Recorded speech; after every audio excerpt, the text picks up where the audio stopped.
Just a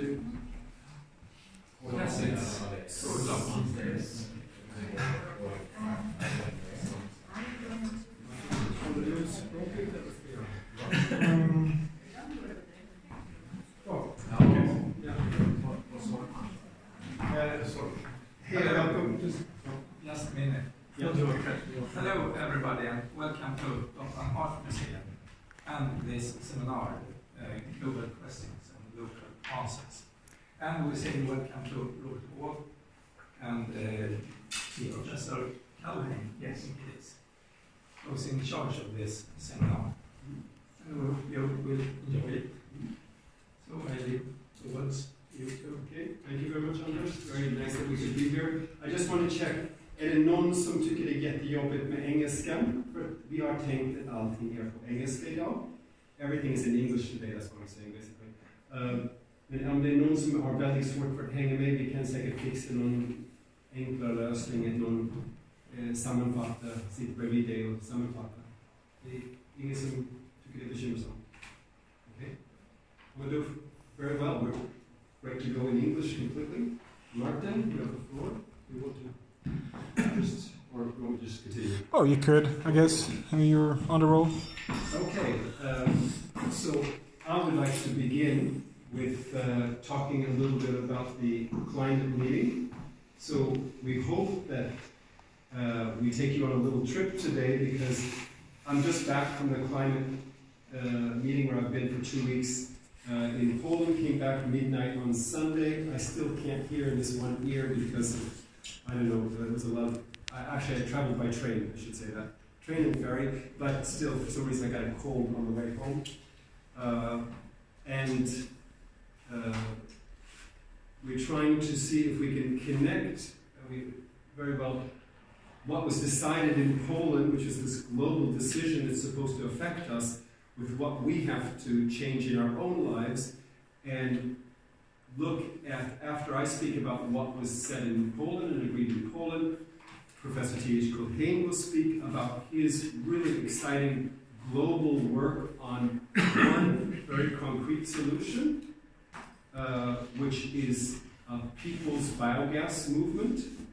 And then Martin from the Ecovillage here on Gotland will talk a little bit about what's happening there and sort of tie it up, and I hope you will find your place in the bigger picture. So that's our hope. I don't know how many of you are familiar with the Paris Agreement. Is this, you've heard about it, but maybe it's not so familiar? I mean, I don't know exactly. So I will take just some really basics about what is happening. Anyone know which is the researcher that was the first to see the problem of global warming? And when about was that? Anyone know a name of a researcher that first saw global warming? No, but it was in the 70s. What? I don't know the name, but it was in the 70s, right? It's actually 19th century, is it? What? Yes, the 70s, what? It's 1800. 1800s? It's not the Arrhenius. Well, it's the American who knows the Swede. So it was actually the Swede Svante Arrhenius, who this is before the last turn of the century, 1900s, in the 1880s. Yeah. He sees this connection. He says, you're going to have a real big problem. And this is almost 100 years before we realize the problem. But then you're right, we do realize it in the 70s that this is a problem. We have the first UN climate or UN environmental meeting in 1972. Does anyone remember what city? Stockholm, yes, thank you. So Stockholm begins the whole thing. And 20 years after Stockholm, we're ready for the next step. In what city in 1992? Rio, of course. So that's Rio, the big thing. And then we all start thinking environmentally after Rio. Sustainable development becomes the word. The Brundtland Commission, we have to think this way. And Agenda 21, which was a beautiful thing. Agenda 21, because it was a nice idea that we have to start fixing things and everyone has to be involved. So that means that every country needs an Agenda 21 process. Every municipality needs a Agenda 21 process. Every company, every association should have an Agenda 21.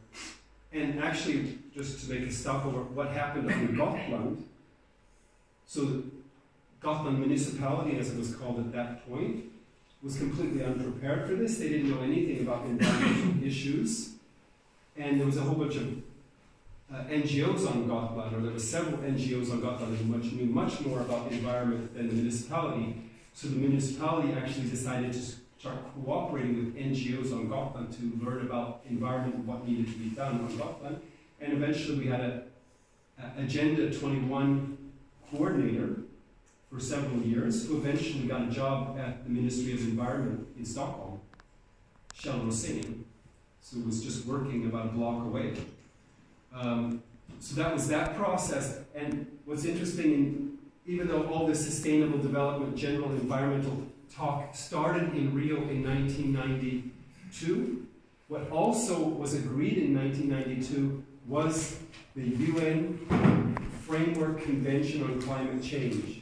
So they realized there was a lot of problems with sustainable development, but one of the big agreements then was this UN Framework Convention on Climate Change. So this is a very difficult word to say about this UN FCCC or Triple C, and that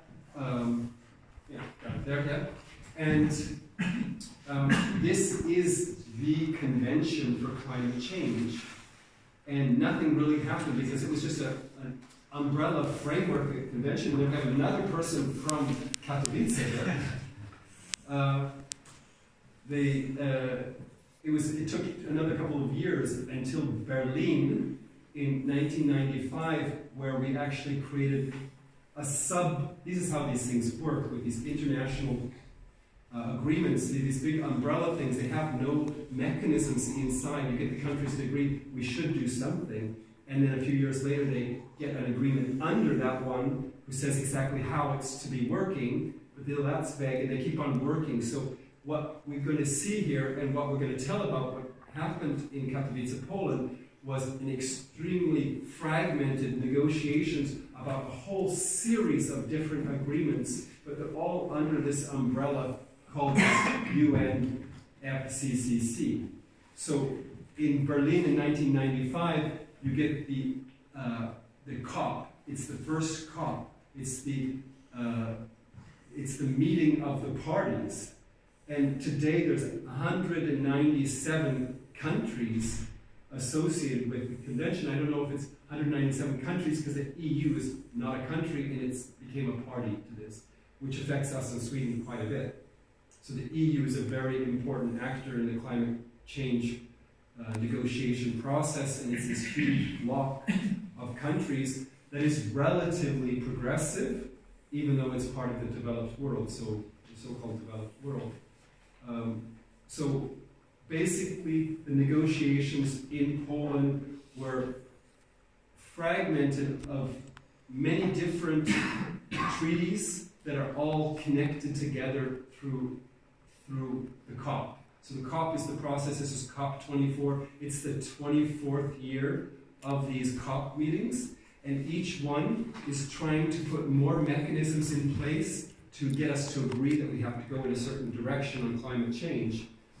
And part of this process started already in 1997 with the first big, strong agreement under this umbrella, which was the Kyoto Protocol.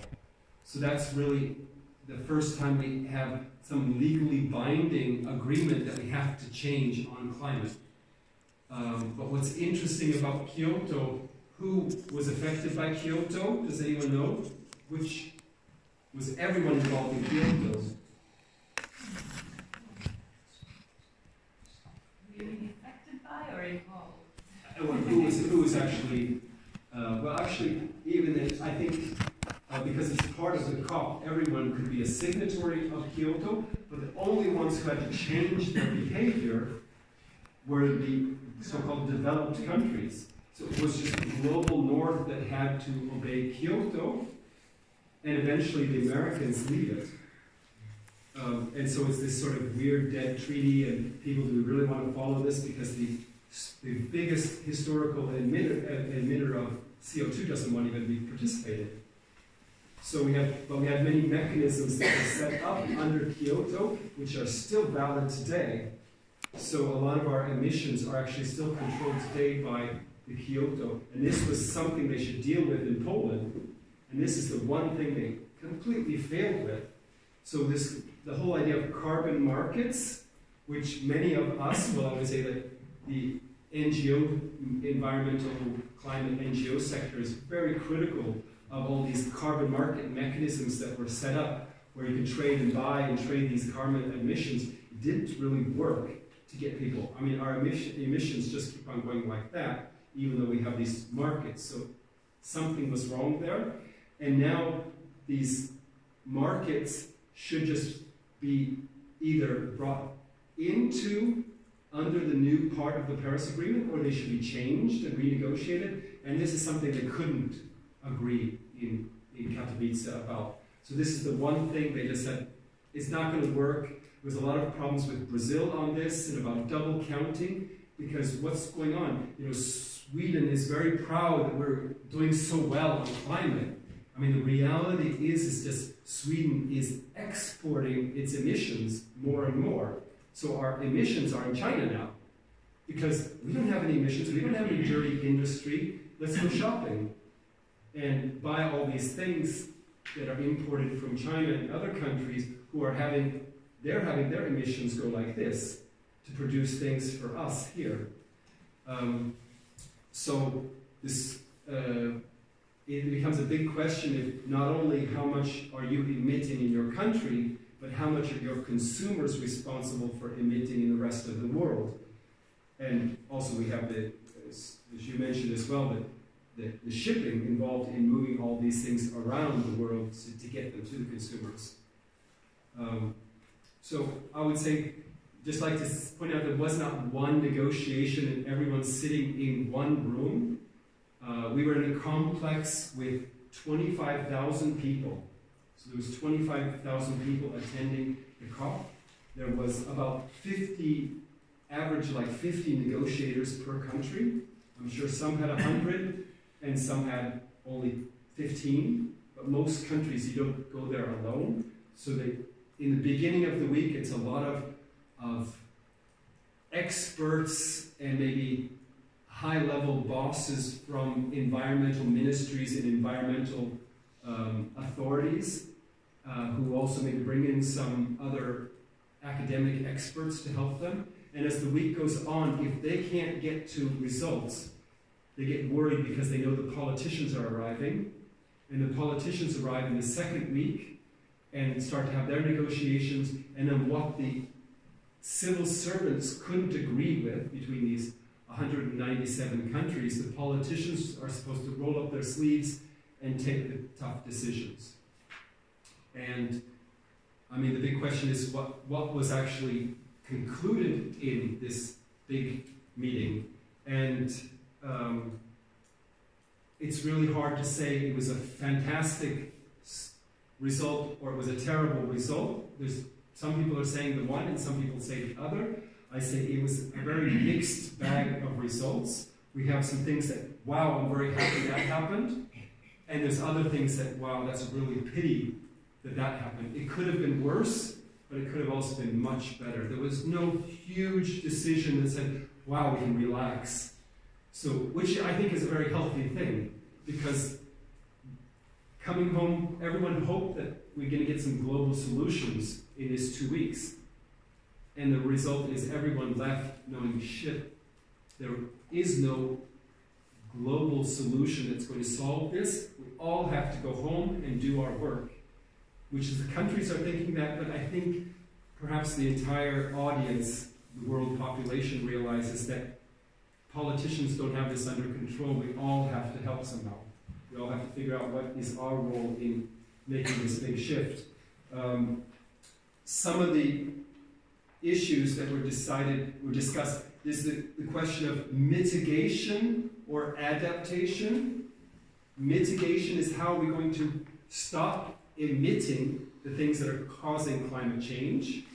How can we do this shift to like clean energy, but other things that also are emitting?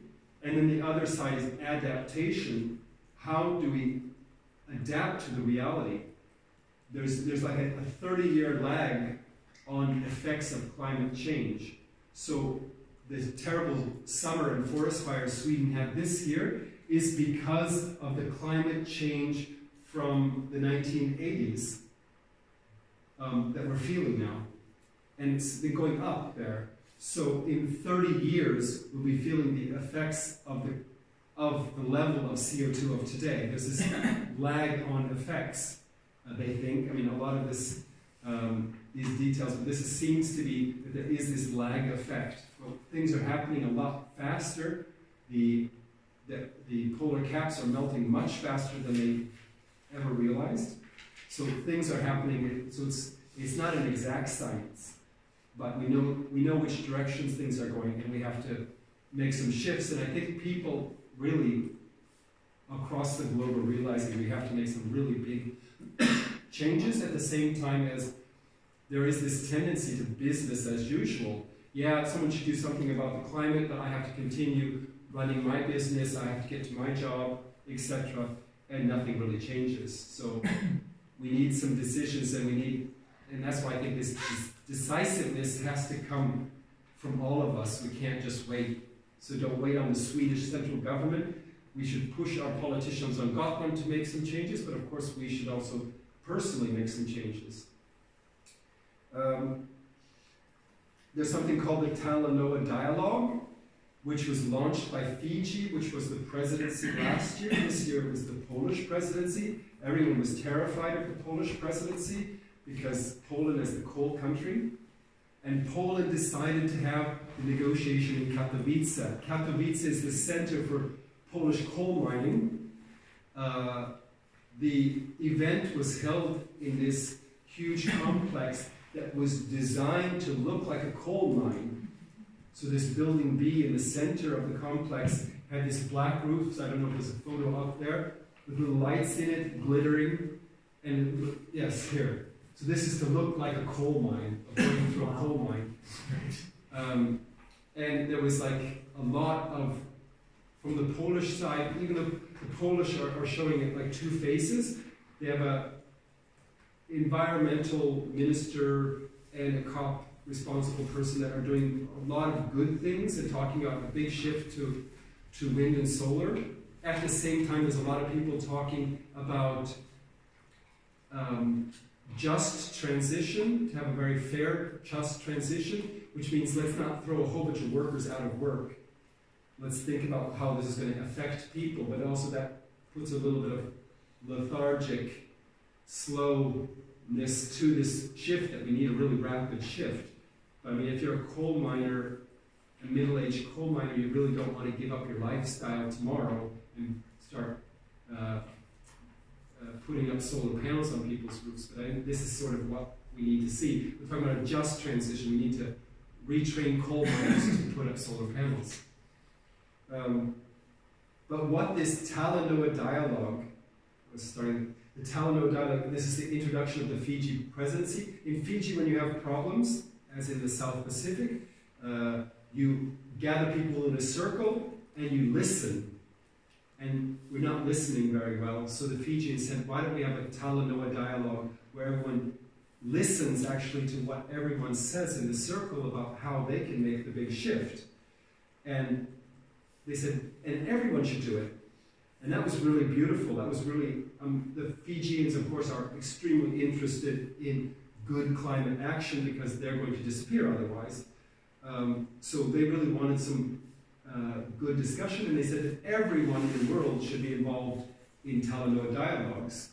The UN system is not really prepared for this, and I would say that the COP process is extremely hierarchical, much worse than the Agenda 21 thinking. Everything is extremely top-down, and just the parties, the 197 parties are the only one involved in the process.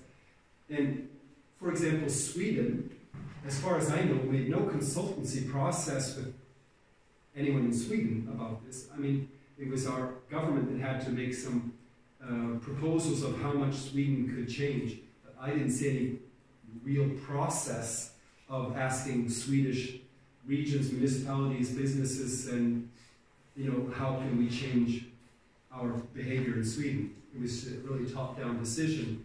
But the Fijians won this Talanoa dialogue. They said everyone should get involved in discussing with their neighbors how they're going to change things.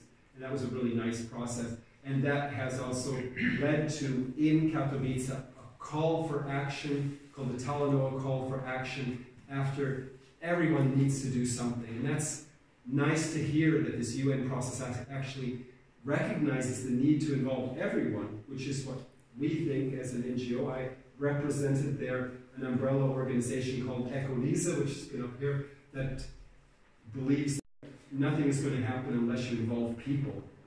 Down a bottom-up perspective where people are involved, because it's only through our own behavioral change, not through top-down decision-making to put a new fancy energy plant. That doesn't solve it. You have to solve it by people changing their behavior. People change their behavior when their friends change their behavior, when their children tell them to change their behavior.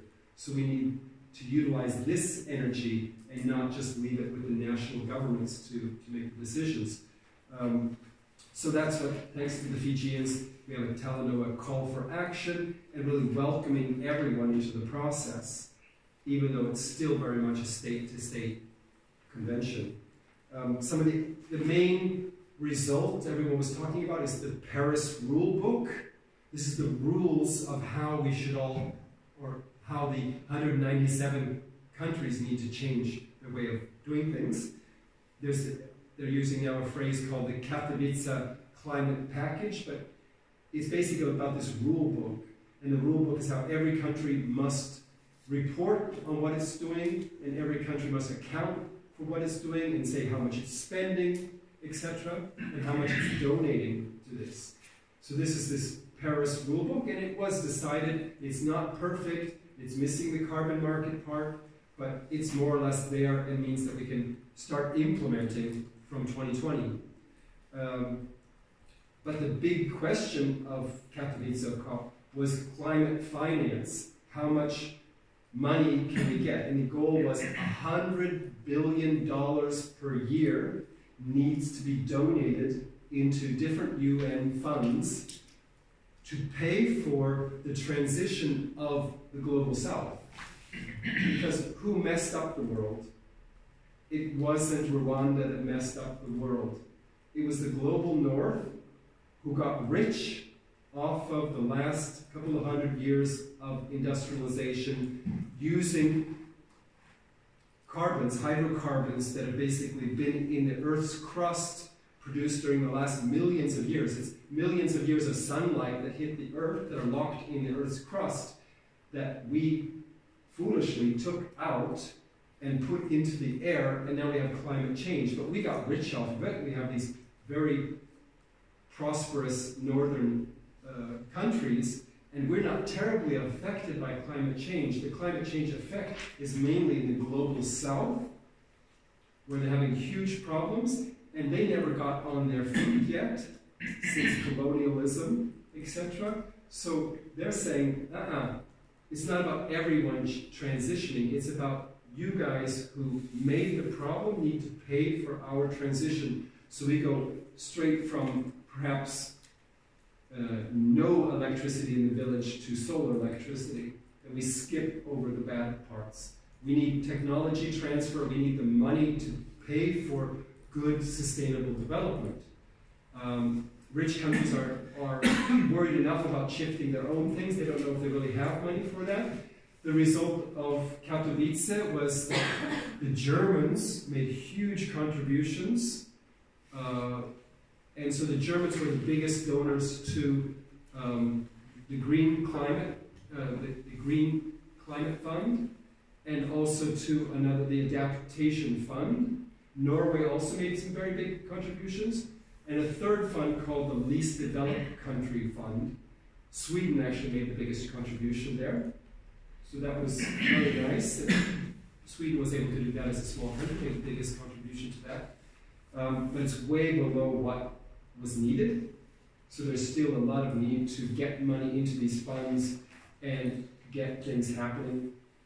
But there's some predictability. They know that there will be a flow of finance coming to lesser developed countries. Another thing to talk about was the IPCC report about keeping to 1.5 degrees. I think most of you have heard about that. This is really this report, which is the scientific community of the world, basically, who had a task from the UN to look into this report. How's it going to be? And they basically said, you go over 1.5%, it's going to be really bad. It's going to be really bad if you stick to 1.5%. If you're able to keep it to 1.5%, it's going to be bad. But go way above 1.5%, it's going to be really bad for humanity.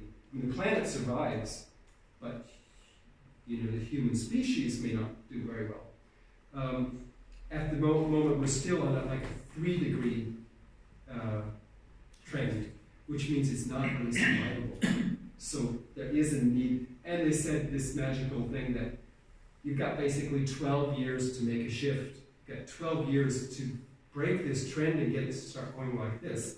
And if you don't break the trend in 12 years, it's going to be really difficult because we'll have more and more problems. And that brings up another word, loss and damage. The third world, the developing countries, insisted, let's talk loss and damage, and the rich countries did not want to hear this word, loss and damage.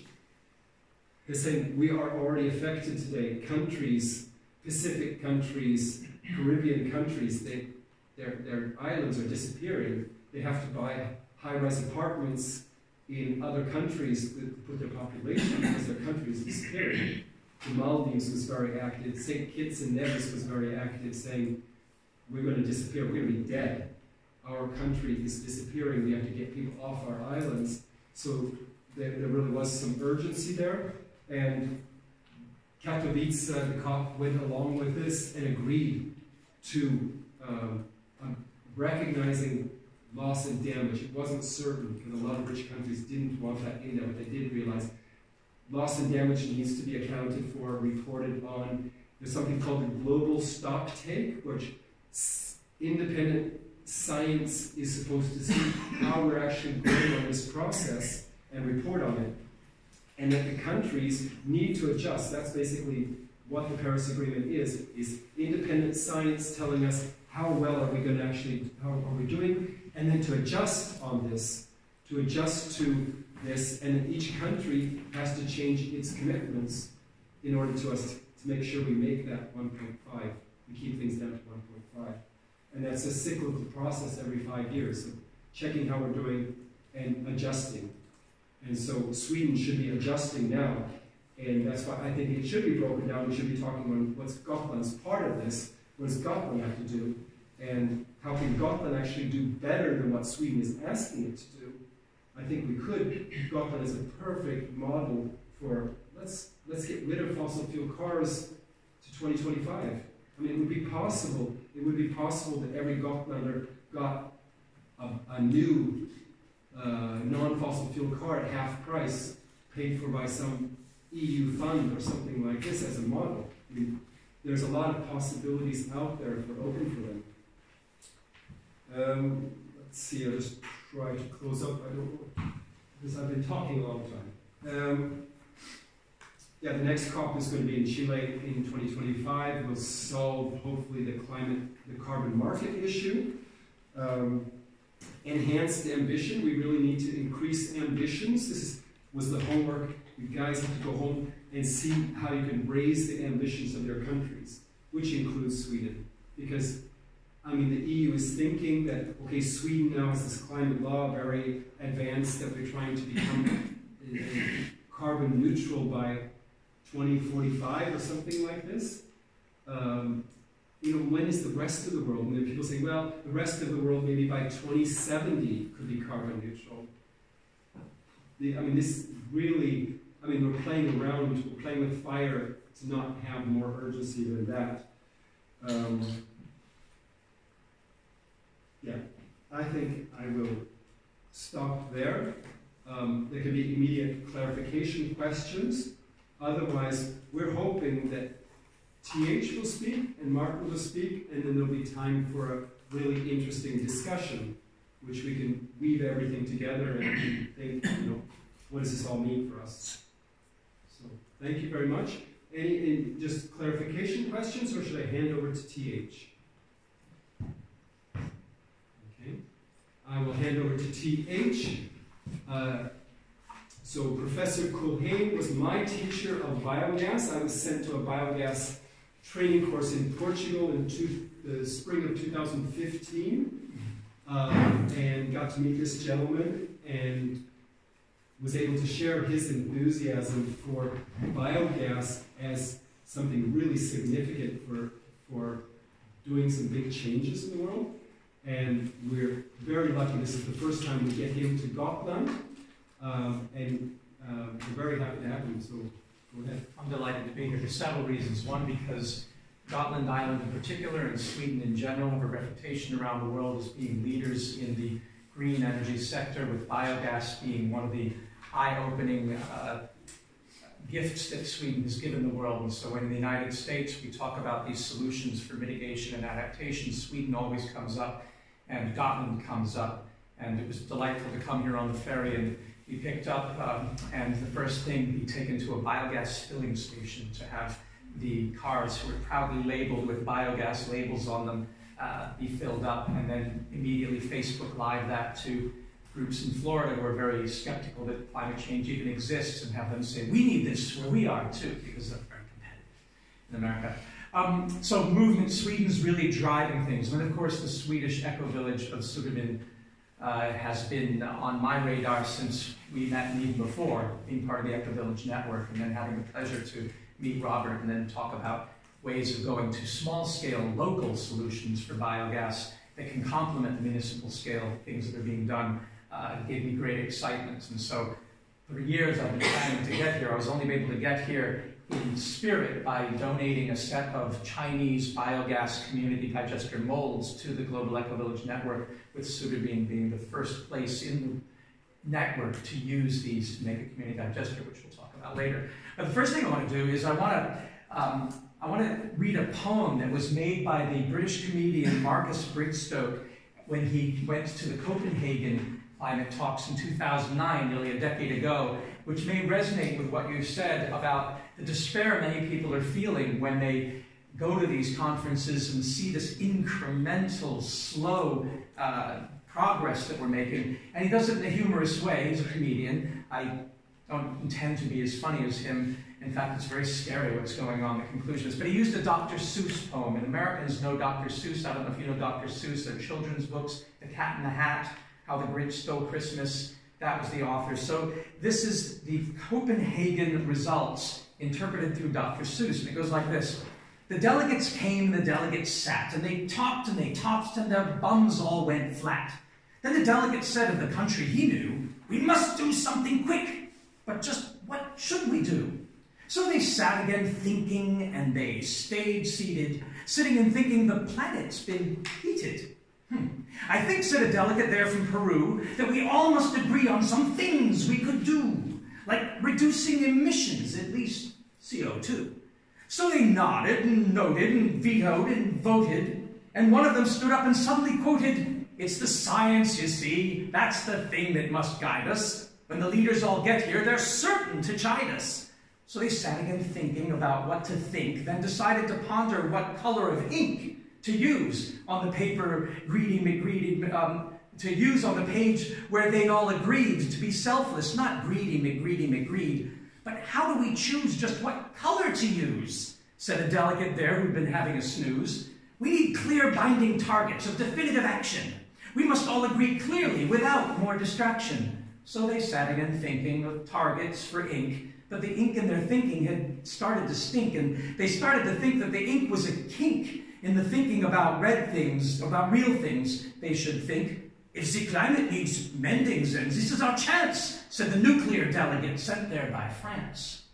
We need something to agree on, one thing to agree on, something we all want a fixed guarantee on. Yes, said another who thought this made sense, some value for carbon.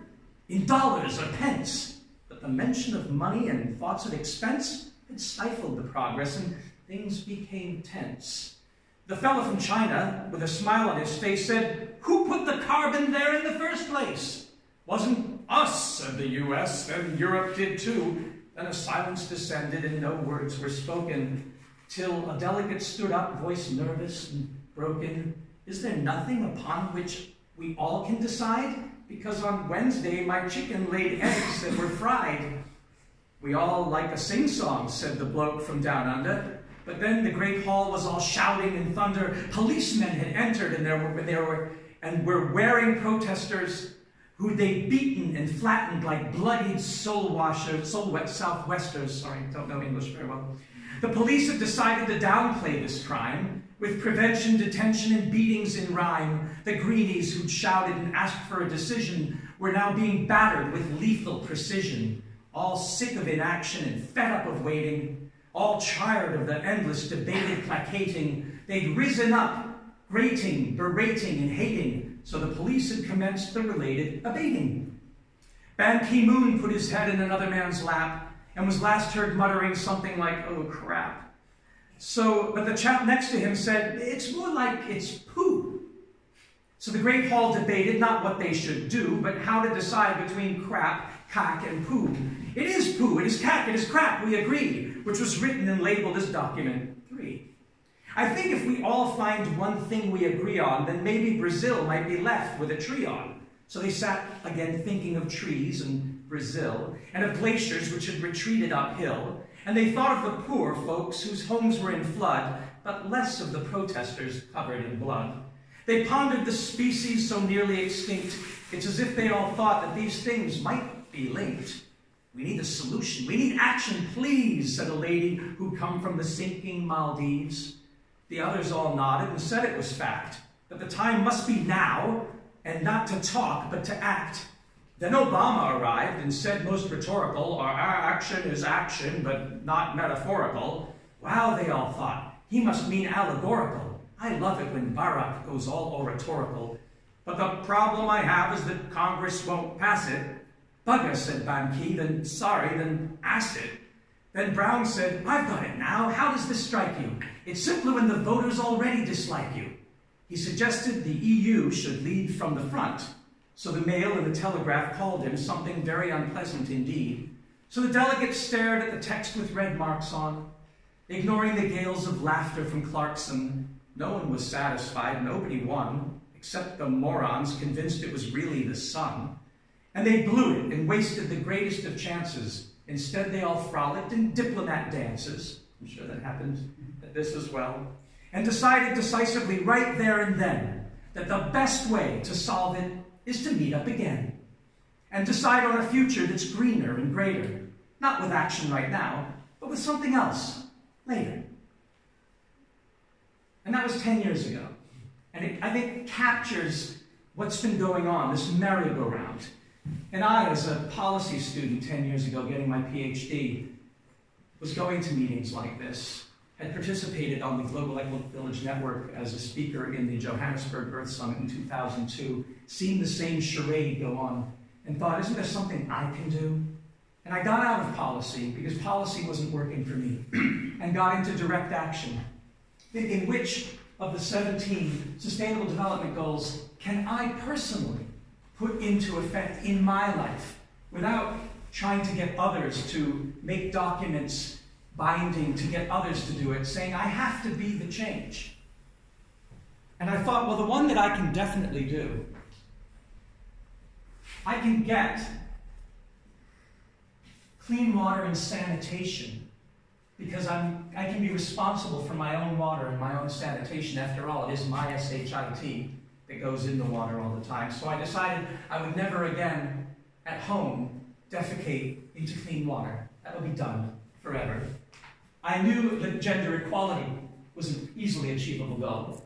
I married a wonderful woman who is more equal than I, stands on a pedestal in my mind. Quality education I could take care of. We could work on our good health and well-being by eating the right food, eating locally, eating healthy. We could not solve zero hunger for the whole world or poverty, but we could find affordable and clean energy. We could do that. We could find decent work for us and contribute to economic growth. We could practice innovation and work on our own infrastructure, reduce inequalities in our lives, and live in an urban environment where we could work on sustainability in community and do responsible consumption. That would be our climate action, and that way we would help protect life below water, life on land, and create partnerships for justice. So I was looking at these and going, how can I put this into my own life? And the one that seemed the most doable, forgive me for, let me close this up, was food waste. Because a statistic had come out, and it's not true, by the way, but the statistics that the World Hunger Institute came out with was, if food waste was a country, it would be the third largest emitting country in the world.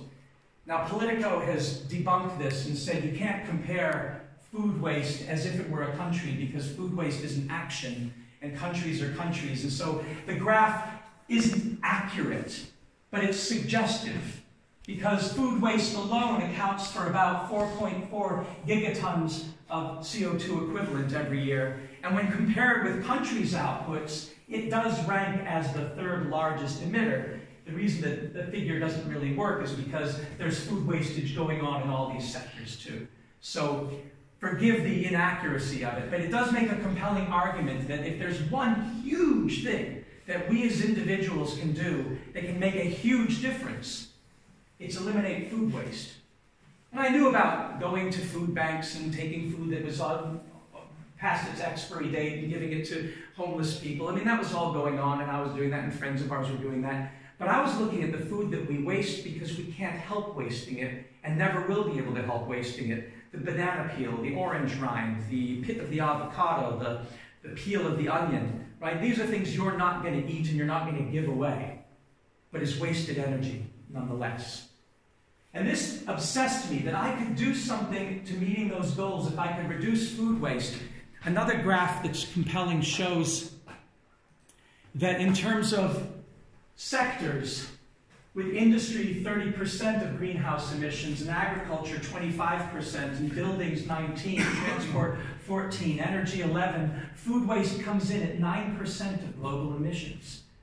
And so you think, well, I've got to find a way, because I can work on energy, and I can ride my bicycle, and I can ride in a biogas car when I'm in Gotland, and I can ride the bus when I'm in LA that's natural gas powered.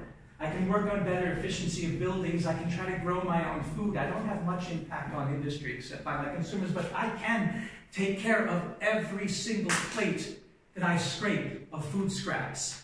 I can make sure that the crust of pizza, that an uneaten hamburger bun, when it's in my possession, is not turned into greenhouse gas emissions. And that can be something. So I went on this journey, and the journey led me to Pune, India in 2009, at the time of the Copenhagen Summit. I went off in January and learned that India was already working on urban biogas digesters that were not powered by animal manures, that were not powered by landfills, but that were powered by households in the city using their own food waste to make their own gas for their own cooking or generating electricity or running water heaters or air heaters. And that insight, which in 2009 was not spread all over the world, that food waste was a form of renewable energy accessible to everybody, everywhere, instantly, blew my mind. I walked into an urban slum in Pune, India, and there was a beautiful stove with a beautiful blue flame cooking the dal and the chapatis that we were going to eat. And there was no smoke and there was no soot on the walls. I've been used to going into slums as part of my work and seeing people coughing and their eyes tearing and you can't breathe, and there's soot on the ceilings and the walls, blackened. You've been to some of these places maybe in your travels, because they're burning either kerosene or paraffin or plastic or wood or charcoal or propane, which is filthy. And so over 4 million women and children die every year from indoor air pollution because of cooking stoves. and the whole clean cook stove initiative and rocket stoves using less fuel more efficiently, it's still filthy. They should be called less dirty cook stoves. But here in India, in this slum, everybody was smiling and the walls are painted pink and blue with all sorts of different figures the kids had painted on them. And they're cooking for me, and I say, well, where's your gas coming from? And they go, from God? Yes, but from the roof. Because there was no bottle. No bottle. So I walk up the staircase, and I'm following a garden hose coming out of the kitchen window. Just a garden hose. And I get up to the top, and there's this barrel of water with another barrel upside down. I said, oh, it's a barrel of water on the roof. He said, that's the biogas system. Biogas system? Oh yes, we put our food scraps into here, and then the next day we get 2 hours of cooking every day, forever. And then we have, I'll show you. I wrote a song about it. I was so excited. So from poetry to songs. You can sing along if you get... We need volume now.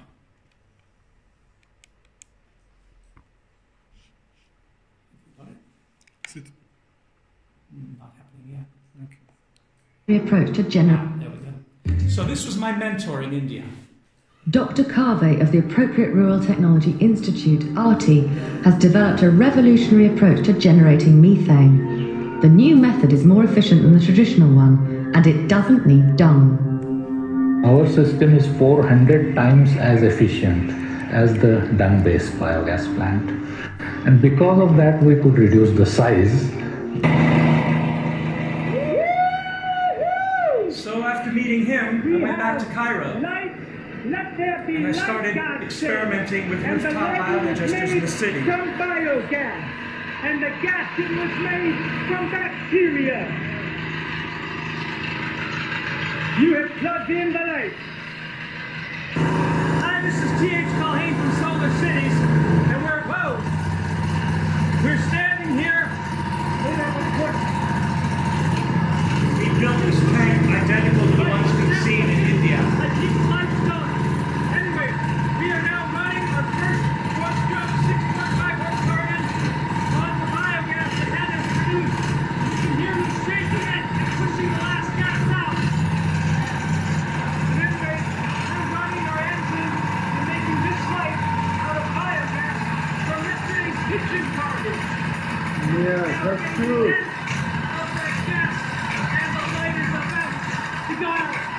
So that's true. The man whose house we're on is Hanafati, a garbage collector from the Zebulun garbage people of Cairo, Egypt, who had been picking garbage his whole life and got so excited by this biodigester that I learned about in India and brought back in 2009 that he became a renewable energy expert who now lives in Nässjö, Sweden. Nässjö, Sweden. We just stayed with him 3 nights before we came here, and he's moving his family from the slums of Egypt. And they are helping Sweden with their recycling program because his people recycle 85% of their material living in this garbage city, they call it. They're one of the greatest populations of garbage recyclers, and now they're implementing small home-scale biogas and trying to also be part of this effort that we're working on to make sure that all food waste is turned into renewable energy. So this is Thank you for Solar Cities. I'm T.H. Culhane with our first successful biogas engine conversion on the rooftops of the Zebulun community in Cairo, Egypt. So here's where the song begins. And this is our biodigester, otherwise known as our sacred cow. Imagine that this is the cow's mouth, this is the cow's throat, and this is the cow's stomach. When you feed the cow, it's going to pass gas. That's right, and that gas is going to be under pressure. Making biogas is a gas. It's the same gas as the gas we pass. Making biogas is a gas. It's the same gas as the gas we pass. We use the trash pile in the middle of a third world country street, and you hear the proof of fuel debate and wonder how it eats. Would we really save much energy if we all gave up meat? Do we really need those nukes, or is that just the drum they beat? Must be some other way. Is there another way? You bet your ass. And it's a gas. And it's a blast. It's biogas. Yeah, biogas.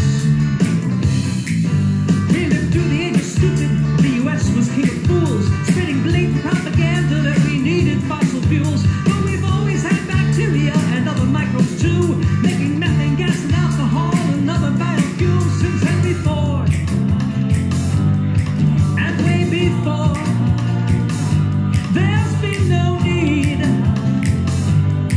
to go to war. There is an answer to please Al Gore. We can't afford to just ignore the simple fact of biogas. That was the first biogas digester I saw. Oh, it's not done. It's not done. Thank you. This was the first biodigester. This was the garden hose leading from it going to the kitchen about 4 stories down. And they were on rooftops. There's another one there. There were rooftops and down in backyards and on porches in the city all over Pune. And the family came up and they took their food scraps and they were feeding it. And it goes just in there. It's just a water tank filled with water. And then there's another tank upside down in it. And then it drips over this wonderful liquid gold, this liquid fertilizer, which they were using to grow their coconuts and their mango trees. And over here there was a rooftop garden with all sorts of vegetables and herbs and greens grown hydroponically, or hydrophonically, I suppose. So you had this incredible healthy nutrition going on, gender equality and women's empowerment. The woman was so delighted. She said, not only am I not dying and my children not dying of indoor air pollution like in other Indian cities, but I have time to read. I can leave the children alone in the kitchen when the cook stove is on, because if they knock it over, the flame goes out. Biogas is so safe that I can just leave my children with it. I mean, if they stick their hand in the fire, and I teach them not to do that, they would get burned. It cooks, but it can't explode. So I'm safe running a pipe, garden hose down into my kitchen, turning on the gas, walking away. I can read books, I can study, we have light at night. The husband's delighted, and they're paying nothing for both fuel and fertilizer. And I stood there and I cried, because I'd been doing sustainable development for 20 years at that point, and I'd never heard of this. Had you? Home-scale urban biogas? And they said the city is the best place for biogas, because that's where solar energy is. Sunshine fell on our fields, grew all of this food, it was trucked into the city, we eat it, and then we throw 40 to 60% of it away. That's 40 to 60% of primary photosynthetic energy. It's sunlight thrown into the garbage to rot. Now, fortunately, here in Gotland, you take it and you turn it into biogas fuel for the cars that we drove in. But not all families are contributing, and certainly not in other countries. So it's just rotting and releasing that methane, which is 20 times more potent than carbon dioxide as a greenhouse gas, releasing it into the atmosphere, and then it becomes the 3rd largest emitter, if it was a country, right? And it's so easy to solve, like this family. Not one banana peel, not one peach pit goes to waste. It all goes in this tank and turns into new food, healthy food again, and provides all their cooking and some of their lighting or electricity. Blew my mind, and I said, this is my mission. And I've been on this mission for the last 10 years. And I built that one in Cairo, the first one, then one in Germany on my porch. Methane from microbes from garbage recycled by thermophils, mesophils, psychrophils too.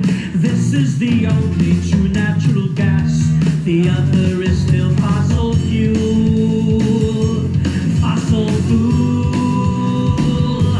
Don't be fooled. Here's how we switch to biogas. Yeah. Don't you think it's kind of funny, all the research, all the money that we spend each year on nukes and fossil fuels, when every city, every household has enough organic garbage to produce all of the energy we use? Cause everybody has bacteria from the South Pole to Siberia. They live to turn our waste into new fuel. There is no energy crisis. Christ, the planet's trying to help us. How the answers are in nature, ain't that cool? Let's change the rules. We have the tools. Harness the sun and biofuel. Use things that last. That's Hanafati. Forget the past. At all. We must move fast. Jump in and make some biogas. It makes me happy because I made it. The revolution that's happening with people's biogas is that everybody feels empowered to be part of the 17 Sustainable Development Solutions, because it starts at home with something that we all make and know. We will always have food waste, no matter how efficient we are, because there's parts of animals and plants we just cannot eat, but microbes can. We will always have the other part of food waste that is causing typhoid and cholera and dysentery when used improperly. That is, the food that passed through us, which we're using in places like the Ecovillage through dry toilets, composting toilets, but losing all the energy. Whereas my wife and I have a biogas toilet that turns all of our poo into biogas as well as nutrients to grow wonderful plants safely. And we get all that energy out of it, and then we ask people to visit our home and use our bathroom so they can make a contribution to our cause. It's that easy once you get it, and it makes everybody happy because they feel it's theirs. Particularly in America, where people are all about individualism and I did it myself and get off my land. And what we say in Florida is, you don't get my shit. That's my shit. I paid for it. I paid for the banana and the banana peel. I ain't giving it back to you. I paid for the banana that went through my body. I'm not giving that back to you. That's my shit. So get off my land. I'll turn it into my own fuel and in my own fertilizer, grow my own food. And that's where we're getting these Trump supporters to be in alliance with us.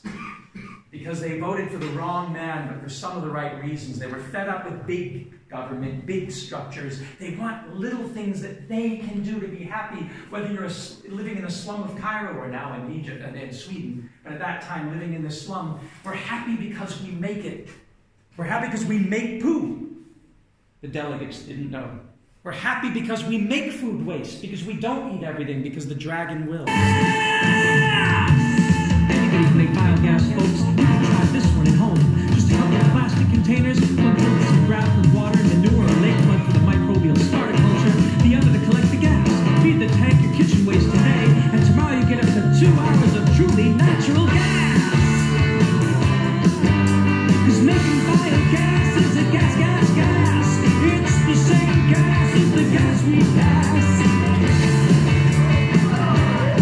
Microbes are taking care of business every day, taking dirty business and making it okay. Aerobic respiration is the pathway that we use. It starts with hydrolyzing food waste into simpler molecules. Acetogenesis forms hydrogen, acetic acid too. They're reassembled by methanogens into a gaseous brew of CO2. 40%. And CH4. Completely safe to use indoors. Which we can burn, or we can store. It was used for hundreds of years. It can be used to cook or heat our homes. From generators, refrigerators, cars and trucks and more. It's time we switch from oil. No need for nukes at all. It's time we switch to biogas. Making biogas is a gas.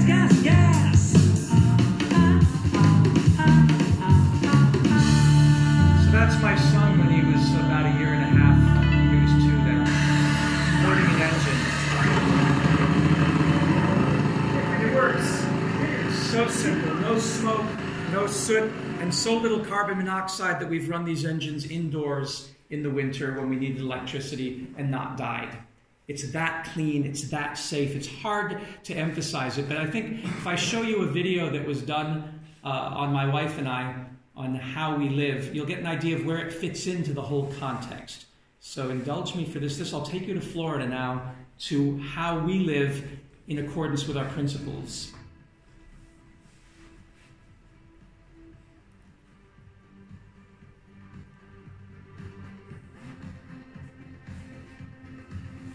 So this is just outside the city of Tampa. Gandhi challenged us to be the change we want to see in the world. But who knew that so many impactful changes in food, energy, water, and waste that can actually change our climate for the better could be so darn easy? Now, my wife Inas, who's from a tree farming village in Palestine, and I have dedicated ourselves to exploring, implementing, and modeling the best practice behaviors and technologies we study in our courses and be the nexus. Taking the field work we do in eco-villages and refugee camps around the world and applying the principles of permaculture to our own lives right here in Florida. We're trying to live the zero waste end goal and eliminate our fossil fuel use by bicycling, taking the bus, driving a hybrid, and by living off the grid in this 40-foot RV fifth wheel glamping trailer. Let me show you how we power this baby up.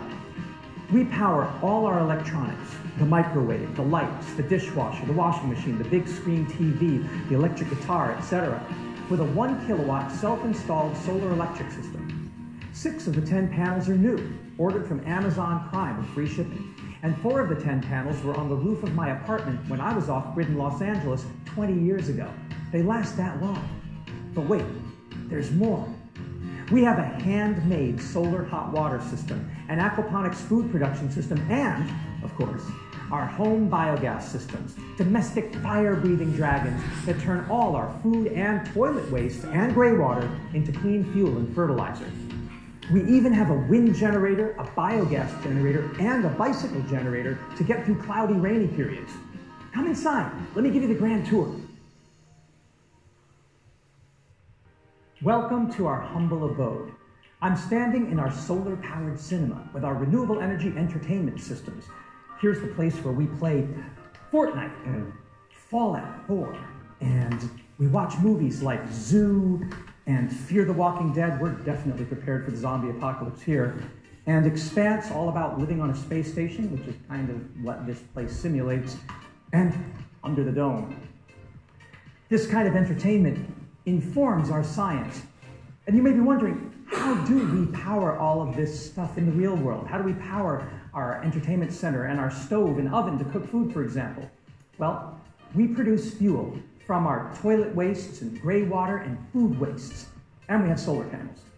We're able to gather the food waste from the Patel College events, local participating restaurants, and churches and mosques, and even from students. We run our refrigerator on a combination of biogas and propane, but we'll soon be eliminating the propane. See, it's an engineering issue regarding fuel jet size and air-to-fuel ratios that we have to finish working out. All of our paper and cardboard, including bills, we shred with our solar shredder, and we use it as compost and weed suppressant. And we grow more and more of our food in student-built raised beds, agroforestry plots, vertical farming, soil-free tower gardens, hydroponic, aeroponic, and aquaponic systems, all using our food waste-derived biodigestate as the source of fertilizer. And because we want to make use of every drop of organic residue for fuel and fertilizer, we clean all the plastic and any styrofoam we may use completely. Then it's easy to shred or crush and bag all of it for recycling, which is easy when it's clean. Did you know that the major problem with recycling is that most people are simply irresponsible and throw away contaminated plastic, usually tainted by food residuals, icky ketchup and salad dressing and grease? And that when organic and inorganic waste are completely kept separate, recycling is a no-brainer?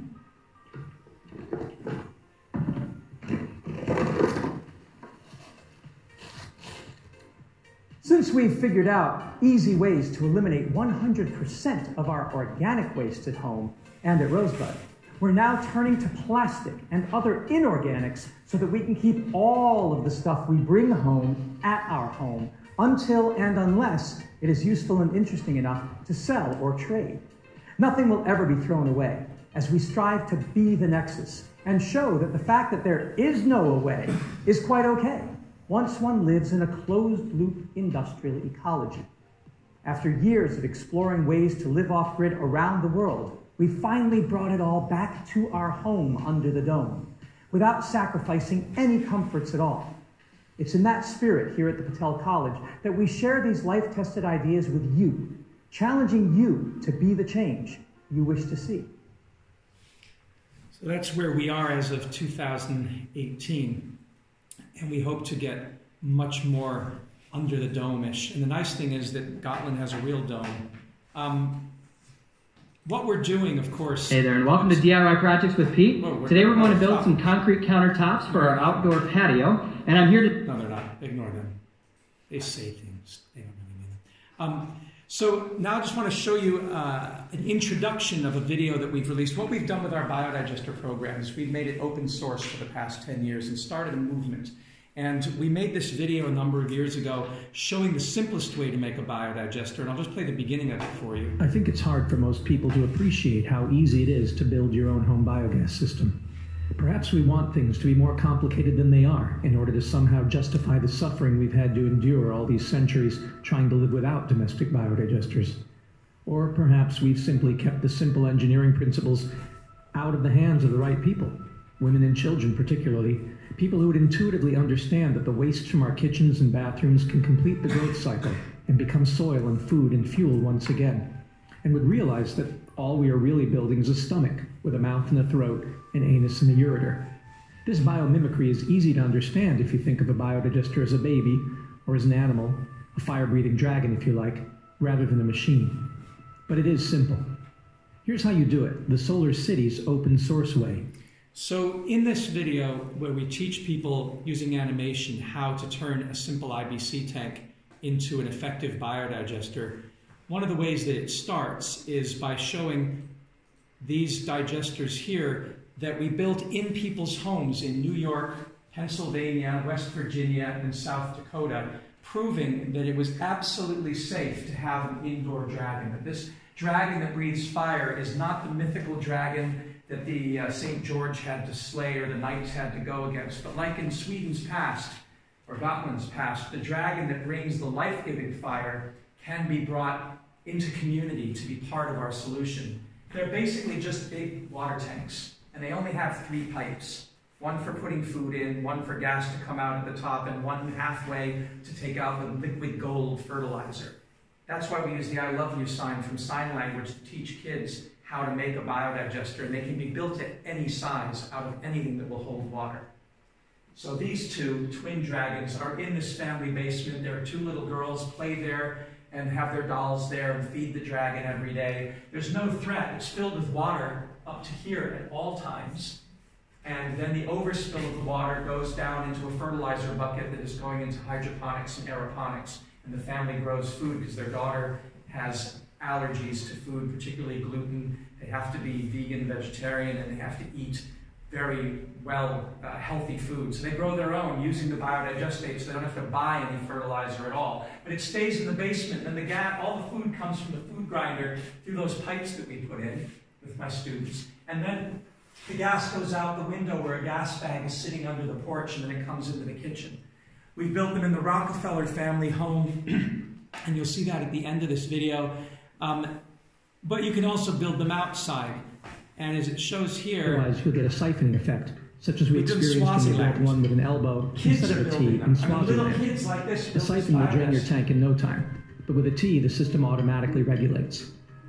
The fertilizer that results is perfect for hydroponic and aeroponic gardens, diluted with gray water 10:1. You should never have to buy fertilizer again. Finally, we put a funnel onto the feeding pipe where ground-up kitchen scraps, banana peels, and plate scrapings and whatnot are poured. Where we built indoor Unlike most compost piles, there is no food waste that you can't put in. Fruit and vegetable rinds, cooked food, meat and grease, you name it. You just have to grind or mash it up and mix with water. Dirty or soapy water is fine, so that it will fit down the pipe without clogging. In the Dominican Republic, we used 5-gallon water jugs cut in half as our funnels. If you build your digester lower than your sink and install a food grinder, hook up the outlet of the grinder directly to the feeding pipe. Just don't forget to have a pipe or hose attached to a T to prevent a vacuum lock. Of course, this digester doesn't store gas, so for that... So this is the gas storage that we built. So these are the digesters here, and then this one here is just that same thing we built in India and in Cairo, a water tank with another tank upside down in it, and it's all here filled with biogas. And perfectly safe to sit next to and to light fires next to, and we have no qualms. I mean, people should not smoke, but this guy does, and if he's sitting on this ladder looking at the biogas and he lights up a cigarette, nobody says, "Hey, look out!" They're like, "Oh yeah," and if it catches fire, it'll go. So we've done enough testing over 10 years of doing this to be really confident that home-scale small biogas is a people's solution that does not need experts or engineers. And there's a company in Israel now called Home Biogas that has all the legal CE and ISO 9001, 9004 listings so that you can have a biodigester at home. They fought that battle for us. So we just teach people how to make their own. You'll need some other form of storage. We tend to use PVC balloons or This is the bladders, safest basically form. plastic That's my bags, daughter connected to sitting the next to a tank with biogas cheap, bag. clear plastic tubing. That's like They work jump just and fine. heating method. In New York, we built these digesters in 2 family basements, and the gas is stored outside in the bags, with a T-line connecting the output to the kitchen stove. Yes, biodigesters are perfectly safe to use in the home. And they are generally odorless if fed correctly.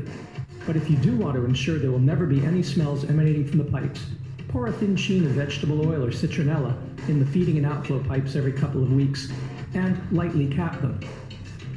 If you're building your digester outside, there are a couple of things to finish up. If you're in a hot climate, paint your digester black. For one thing, the digesters are animal stomachs with the same microbes that live in animals doing the digestion, and they need to be kept at body temperature. The sun will heat up a black digester and help keep it warm. For another thing, the microbes must be kept in the dark. If light gets into your digester, which it will through the white plastic of the tank, algae will grow in the tank, produce oxygen, and kill off your anaerobic archaea. You'll get lots of gas, but it will all be carbon dioxide. So the tank should be opaque. If you're building your Solar Cities digester outside in a cold climate, you need to insulate it. We've found that cheap styrofoam and stretch wrap can work okay if you put enough layers, but you're best off if you can get the thing foam sprayed. And in really cold climates, you should insulate and put into a greenhouse, and even put PEX heating coils inside connected to a source of hot water, like a solar heater, or your shower or bath, using the gray water as it comes out warm. But that's the subject of another tutorial. We hope you will join the Solar Cities evolution to make the benefits of biogas affordable and simple for everyone. It really is easier than you think. So please, do try this at home. So it's become now an international movement showing the simplicity. 1 pipe, 2 pipe, 3 pipe, done. That's a biodigester. Effectively takes everything. It's that easy. So with that said, I've just got a couple more things I think that'll make a visual impact. This little 1-minute animation we did. We want school kids all over the world to make this a primary part of their curriculum and either build mini biodigesters out of buckets, such as we show here in this animation that we've done. This is the gas, that's the digester, this is the gas holder. Once kids have built it in miniature, they can build it any size they want, but it's just as effective whether you do it small or large. It's that easy, and then kids go, oh, I'm gonna build a bigger one in my family home because I know how to build that one. And the gas, of course, will make that thing rise. The other is we are now teaching people, we'll be going to Hawaii, we're teaching people now to make these water jug biodigesters, again, for the STEM curriculum. And it just teaches the same principle. These are effective biodigesters, and once you've got a little one, you just make it bigger. But that's it. And they work. These will help school kids. They can basically every week, if they store it in a balloon, the gas that comes out the top, they can cook a cup of tea in the classroom at the end of the week using one of these. Very little one there. So we believe that biogas is the missing piece of the sustainability puzzle. The sun doesn't always shine, the wind doesn't always blow, the water doesn't always flow. Geothermal is wonderful if you can get permission, you can get a trencher or a digger and get those pipes down under. We love geothermal and ground source heat pump power, but that often is unfeasible for people. Plastic to oil is right now expensive because of the catalyst you need to make it breathable safe. We have a plastic to oil machine up in New York that we've been running, and it's wonderful, but the oil is still dirty when you burn it, so you can turn plastic to oil. And there's other technologies coming down the pipe, whether Peltier devices, CBF devices, wave generators, but this in the center is your base load, because it's always there. You'll always have food waste and toilet waste until we go extinct. They'll always be with us, and every other animal, including our house pets. And we put our kitty litter and dog poo in our digesters, and we put our chicken manure, and we put everything, even paper plates. We grind everything up and we just throw it in the biodigester. And then you can plug these in when there's sun, when there's wind, when there's water power, but knowing that your base load will always be provided for the rest of your life and your community's life. And you know, you won't have enough waste to do everything, but you'll always have enough to cook, for some water heating, that's what we primarily use ours for lights, generating a little electricity in emergencies. and it just works. Our movement is now global. These flags show all the places. Now I've just been able to put one here in Gotland. All the places that I've personally visited and built these biodigesters of various sizes. So you can see I've gone quite a number of places. Down here in Brazil, of course, down here in Botswana and in South Africa and Swaziland, and over in East and West Nigeria, in the Middle East, where my wife is from, in Nepal. So we have this website where we put up all the different digesters that we've built. The one here is identical to the one that you have here in Gotland. This one here, I can't read that. Die Ecovillage tilverker de sin egen Biogas. When you build that here in Gotland, and there we are discussing it. And there's when it was being built. But of course, Martin's going to cover a little bit more of that.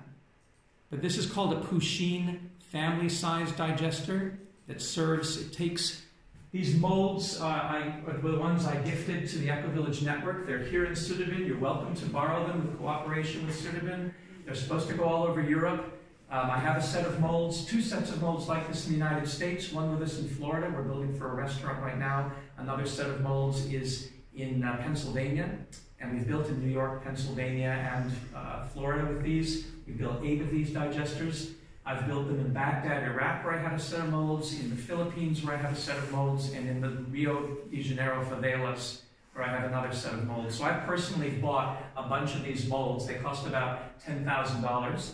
And when I had money, now I'm just a poor teacher, but I had some money and I just spent it all on getting molds for strategic places in the world and said, go build.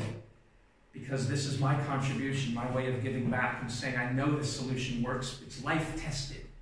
We live it every day, so it's not like a theoretical thing. One day in the future, when we all make, no, this is like right now, takes you about 2 weeks to build one of these. You can take longer, depending on you finish them in 2 weeks, in Florida anyway, the weather is nice. And then they work, and they work forever. They'll never stop. So it's a wonderful solution at this scale. This is built out of cement.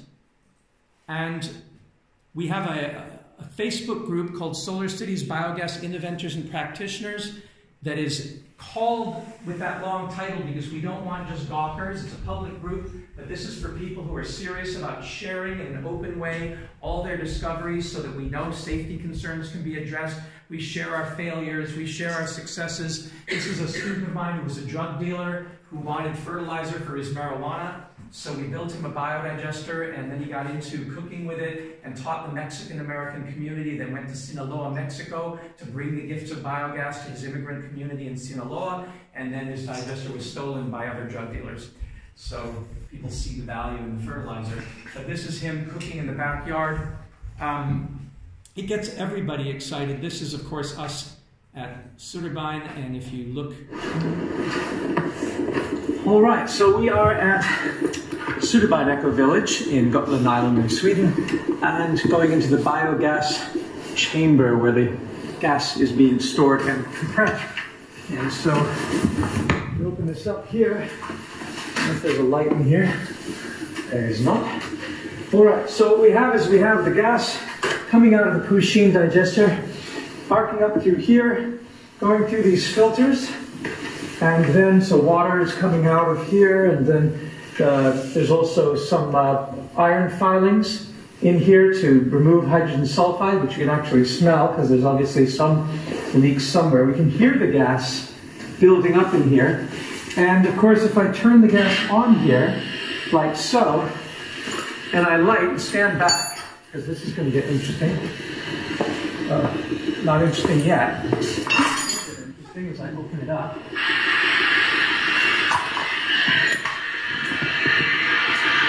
Seems like we have a lot of CO2, and now we have some good biogas. So this is the flame, the perpetual flame that never goes out. This is the dragon. A beautiful thing, isn't it? The thing is, biogas goes out very easily. So it is somewhat safe in that you can do that But that's biogas coming out of the Pusheen in the middle of winter. If you turn around, you can see the snow, which we could melt with this. It's nice and toasty warm in here. And once again, I'll blow that out and seal it. And of course now, there's no gas there. So obviously you want to have good ventilation, but the room does seem to have some ventilation. I wouldn't stand in here and close the door and just let the gas out. But it is safe, as I say, once I'm in here and I open it up, let it start coming out, and then do my lighting. It doesn't backflash, it doesn't explode. Of course, I don't want to fill this room with biogas and then light the lighter. But very safe in general for using this gas, and under good pressure too. And that's that. Now we can go inside and I'll show you. And of course, if we go inside, you see where they're going to do the same hydroponic towers. There's the biodigester sitting in its place, so there's going inside the greenhouse unit. And it's very simple construction. Just 3 pipes. There's the third of the pipes taking the liquid fertilizer, which can go out to go in these wonderful hydroponic towers that are being placed in the room to grow for that. So it's yeah, and there's the top of the digester in there. There's many ways to store the gas. The one that we've come up with that we feel is most effective now is an IBC tank in an IBC tank, the same way that the India thing would go. So this is just a tank of water with another IBC turned upside down in it on its side. It's a rigid container, so it would conform to this idea of not using flexible containers. It's on water all the time. The water level's up to here. Therefore cannot have any event. It would be self-extinguishing. If some terrorist tried to shoot a flaming arrow into it, it would of course go out. But if they find a way to get air in by putting a scuba tank next to it, injecting air in, and then putting a flaming sword in, some jihadist guys would do that, then it would just go, and it would go out. So it is there's no risk with a tank like this for storing biogas, and you can store a cubic meter at a time, which is the same as your digester stores. So this is one in Pennsylvania that we've been operating for quite some time, running the gas through that. So we've had years of experience with this now. Indoors, when we're talking about third world country development or just people who don't have a lot of money, this is my wife's dormitory in Israel at the Arava Institute of the Environment. We had a coffee can that we turned into a biogas stove so she could make her morning tea and eggs. Her biodigester was in her dormitory with her. It was small, it was made from a pickle barrel, and she had enough gas each day to cook a cup of tea or make an egg, right? Feeding it a cup of food waste every day, and the gas was stored in an inner tube in her dorm with her. And did you ever feel any risk at all? That's a real question. You slept by a biodigester every day. So, very, very safe. Biogas in your own dormitory. This is the truck inner tube. This, if it was full, could cook for probably 15 or 20 minutes. Maybe even a half an hour, but each day the pickle barrel biodigester only gives you enough to cook for about 5 minutes, which is enough to boil water for tea. So thanks. Maybe we'll do a still photograph. And a still photograph. So what we're really trying to do, and I'll end with this, is we're trying to revive the domestic dragon.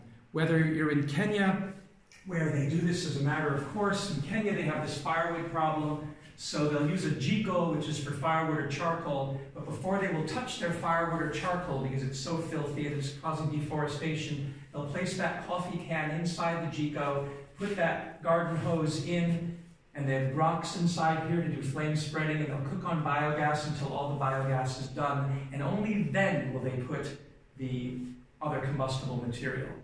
And so it's the coffee can stove is becoming famous all over the world because of that.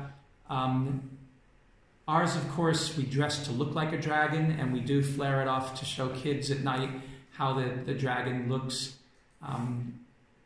There is, in Pennsylvania, they do dragon husbandry workshops, and their digesters are made out of EPDM roofing membrane and made like a sausage, and they just put the food in one side, and then the fertilizer goes out on the other, and then there's just a gas pipe coming out. This is inside a This one was outside before they moved it in a greenhouse. Now it's all done indoors in greenhouses. So the whole digester is a flexible bag. They can be made literally out of anything, as long as it holds water. With kids, of course, we're trying to give them the idea that we're domesticating the dragons, so we're doing this cartoon, and these are the stoves that we cook in our homes that run on biogas. Wonderful stoves. My wife cooks on it every single day, and this is our first above-ground digester, identical to what you have here, but the kids are making it look like a dragon. Now it has the paws, the head is up there, we're going to put wings on it and make it this mythical creature. And we're storing our gas in Walmart queen-size mattresses, air mattresses. That's how we do our storage. When we didn't have a pump to pump it, because our RV is way over here, then we would have, like Inas or me would like lie down on the mattress and take a nap, and our weight would push the gas out. Now we have a little pump that we press, and it pumps it out. But yeah, and there's another bag over here. Now we have a garden hose that goes from here all the way 300 meters to the RV, and that little pump pumps it into our cook stove, so we never even have to carry a bag. We just run it through a garden hose. So it's got to be the simplest and safest thing. There is the procedure, of course, liquid gold coming out, fire, and that's how you build a biodigester. And ultimately, this is the real promise. The gas is nice, but when you're able to do this in an urban slum where there's no soil at all, and you realize people are fighting over arable land, but the biodigester captures all the fertility because it doesn't lose ammonia or nitrogen like compost piles do, you will never compost again. You'll become so enamored with this dragon, you'll say, why would I give up 1 therm of energy or 1 molecule of nitrogen if I could capture all of it and create a closed-loop economy right in the city or on a space station on Mars or in your Ecovillage? It's such a transformation in thinking that it suddenly gives you this hope, this liberation, that, oh my gosh, we're going to make it. And really, if COP fails, and greenhouse gas emissions rise over 3 degrees or 4 degrees, and the flooding occurs, and we're all forced to live on floating islands, we'll have this solution. It'll be bad, yes. Many people will suffer. But we can take care of everybody who can be willing to be part of this solution, because with every new mouth that's born, there will be 2 hands to feed it, as the Chinese said, and another brain to add new value and continue developing these ideas. But this idea that we can live within the means of what we have is made possible by the biogas revolution. So thank you for your attention.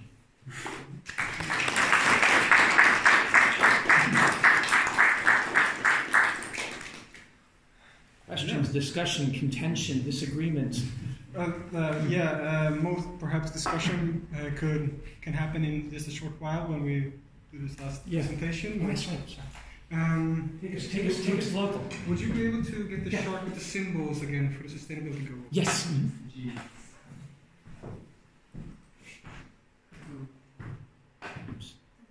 It's not it. You know, I can just call them up by going SDGs faster than I can find that. I would also like to add some other charts.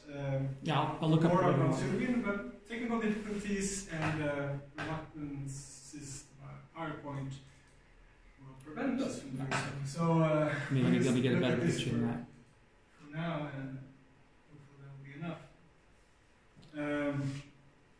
enough. So thank you, PH, for both for this talk and also for what you showed in the pictures, what's going on just 10 kilometers south of here in our community, Ecovillage, that is celebrated 10 years this summer.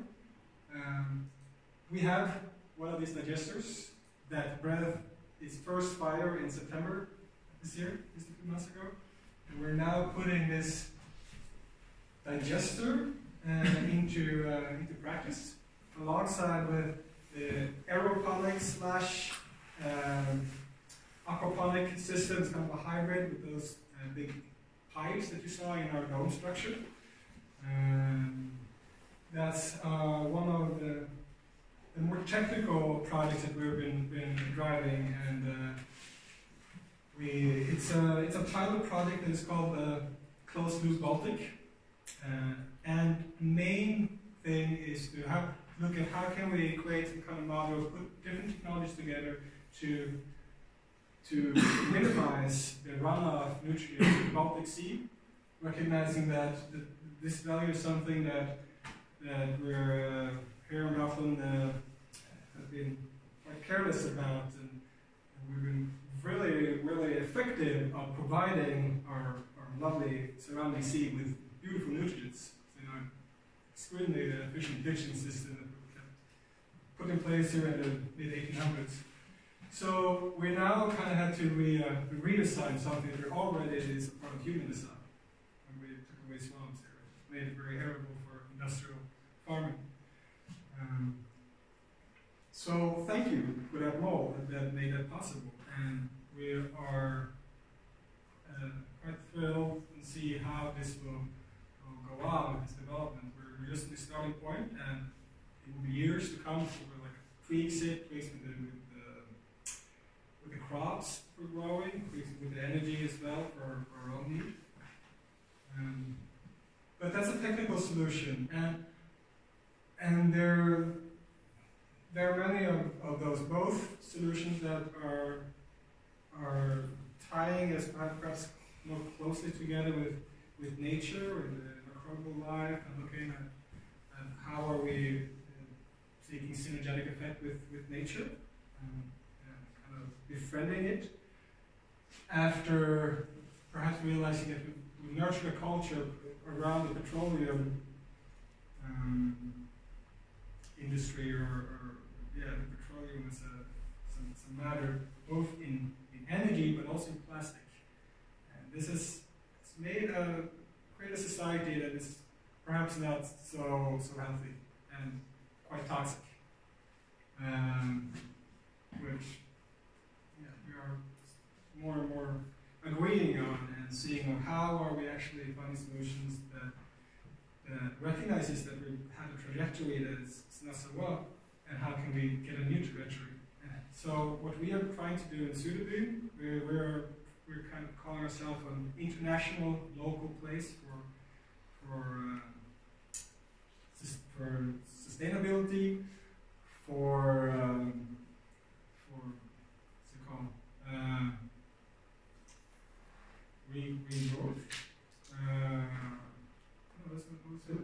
Transition into something else. And I hope for people to meet, and we are looking at ways that how can we reprogram ourselves from a consumer culture into something that we feel are more in line with values that are not just perhaps sustainable, but in our case we try to look at regenerative methods, recognizing that having had this path that we had, it's not enough just seeking methods or ways of living that we're kind of baseline, we're not harming nature, but we also need to find ways that are actually making it, actually helping the systems. There's this numbers theories that are called 20-60-20 or 10-80-10. As the number of populations are dedicated, one aligned to 10% or 20% of the population is already on the path, doing what they can, like commit to something.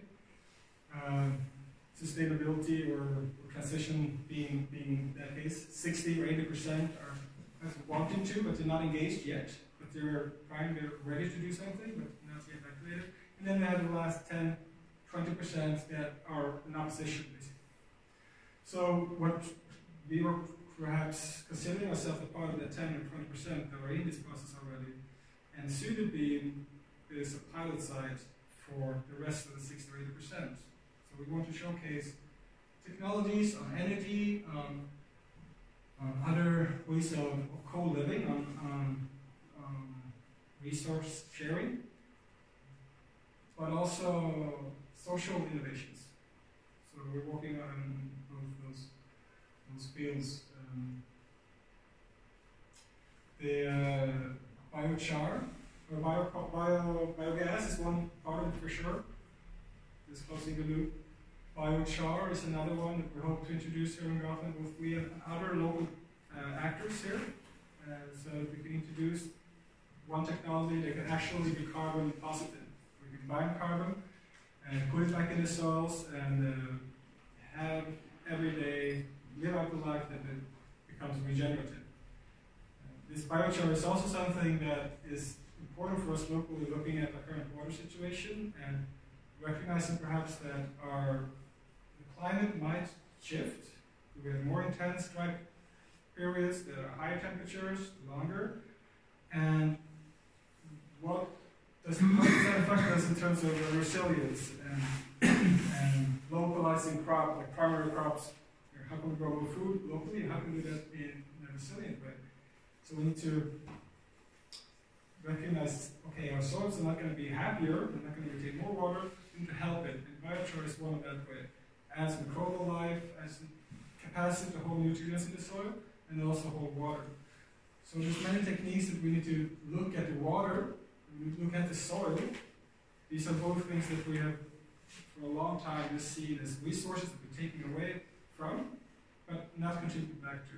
So this closed loop that many of us have been fed in school and all our life, these green cycles, it looks beautiful, but we need it for a long time. It hasn't been a loop. So these technologies are important to realize what goes into our body and what comes out. So we're looking at us, and we hope to be an inspiration locally, but also nationally and internationally. There's something happening now with the Energy Authority and the Swedish government recognizing Gotland as a region that should lead the Swedish transition movement. Arch is also has a leading role in Europe, it's also globally. And to meet these goals of fossil-free community, also toxic-free community. So it's an eco, organic system. So how we're dealing with biomass here for energy and for food systems, that it's toxic-free. So we're in a position now to feel it feels quite, it's intriguing to be a part of it here, and where we actually have a chance to make these new consumer behaviors, where we are recognizing both the need for sharing our resources, but to build a sharing economy. We're recognizing no waste in biomass, recognizing the value that we're in matter, but while doing so, perhaps seeking more balanced, simple life. In other terms, it's more high tech. We're recognizing the good usage of machinery, of internet, of digitalization, or where does that come in place, with our human values. Because many times if we have these talks and people saying, well, you can give up, like you're sacrificing your comfort by living a more simple life, and you have to give that up in order to minimize your footprint. Like it's a sacrifice, for sure. But we would really much like to flip the coin on that and see that we're gaining a lot of value. We're gaining something that we believe has been a part of social culture for up until not too long ago, where we had the capacity of energy to start building our own castles and nodes, tightened in. The future ones are all sealed in plastic to be energy efficient, and we can't open the windows because then it screws up the ventilation, the heating systems, and we can't leave them because they go bad, and mold starts to form and everything. So the opposite of that is something where we're in connection. We're not building walls or sealing or something, but we're embracing our environment and doing so together. We see that there's, instead of trying to run this race of building, construction our identity through material matter, that's that's the main goal in some kind of money race, delivery race. We see that through gathering experiences together with other humans, through laughing, through finding support, through the generations, moving towards again perhaps a 3-generation living, closer together, where the younger generation, the child, can be schooled and taken care of in time from the oldest generations that are now perhaps not finding values, and giving the middle generation time to do their thing that they're supposed to do. And not to try to be everything in each person. That every person should have that, but rather try to do this together in a polyculture. So that's why our basic philosophy in everything is permaculture.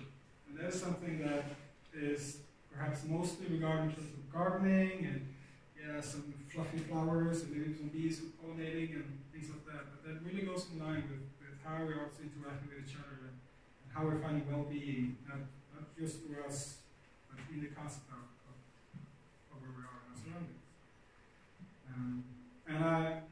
There's much to say for sure, but I want to leave off with thank you for Keith again, and seeing that perhaps in biogas, this can be a start, a continuation to come closer to a new legislation on how we can find these solutions, recognizing it's not something in a country that is highly regulated with bureaucracy and strict regulations. How can we approach more simple solutions? And that's something that we on Gotland as a pilot now are perhaps able to do. That's the signatures from the Energy Authority and from the government that we can a little bit of a playground here.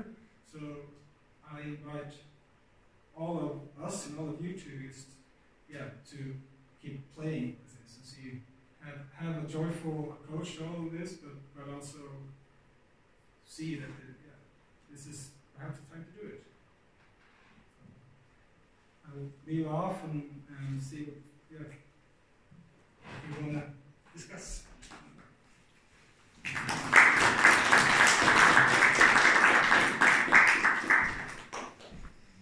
So, I mean, we would like, if you're interested, to have a discussion here.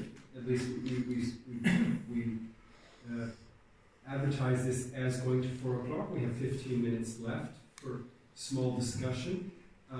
And we're getting, the museum is closed today, but they've opened up the exhibition on the other side, which contains a film, and it's not totally disrelated to this.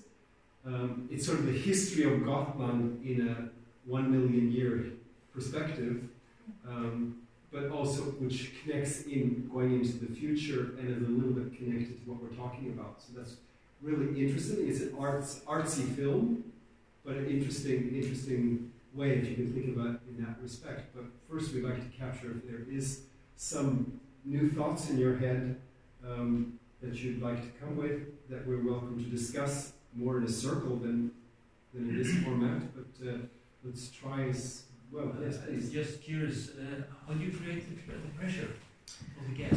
So the way that we create the pressure is biogas evolves through the cell membrane at roughly, on average, 20 to 30 millibar, or 8 inches water column. So we place a pipe, if I go to the picture of the biodigester that we have here. When we put in the pipes of a tank like this, our pipes are cut so that they are at least 8 inches above, and the water level is here.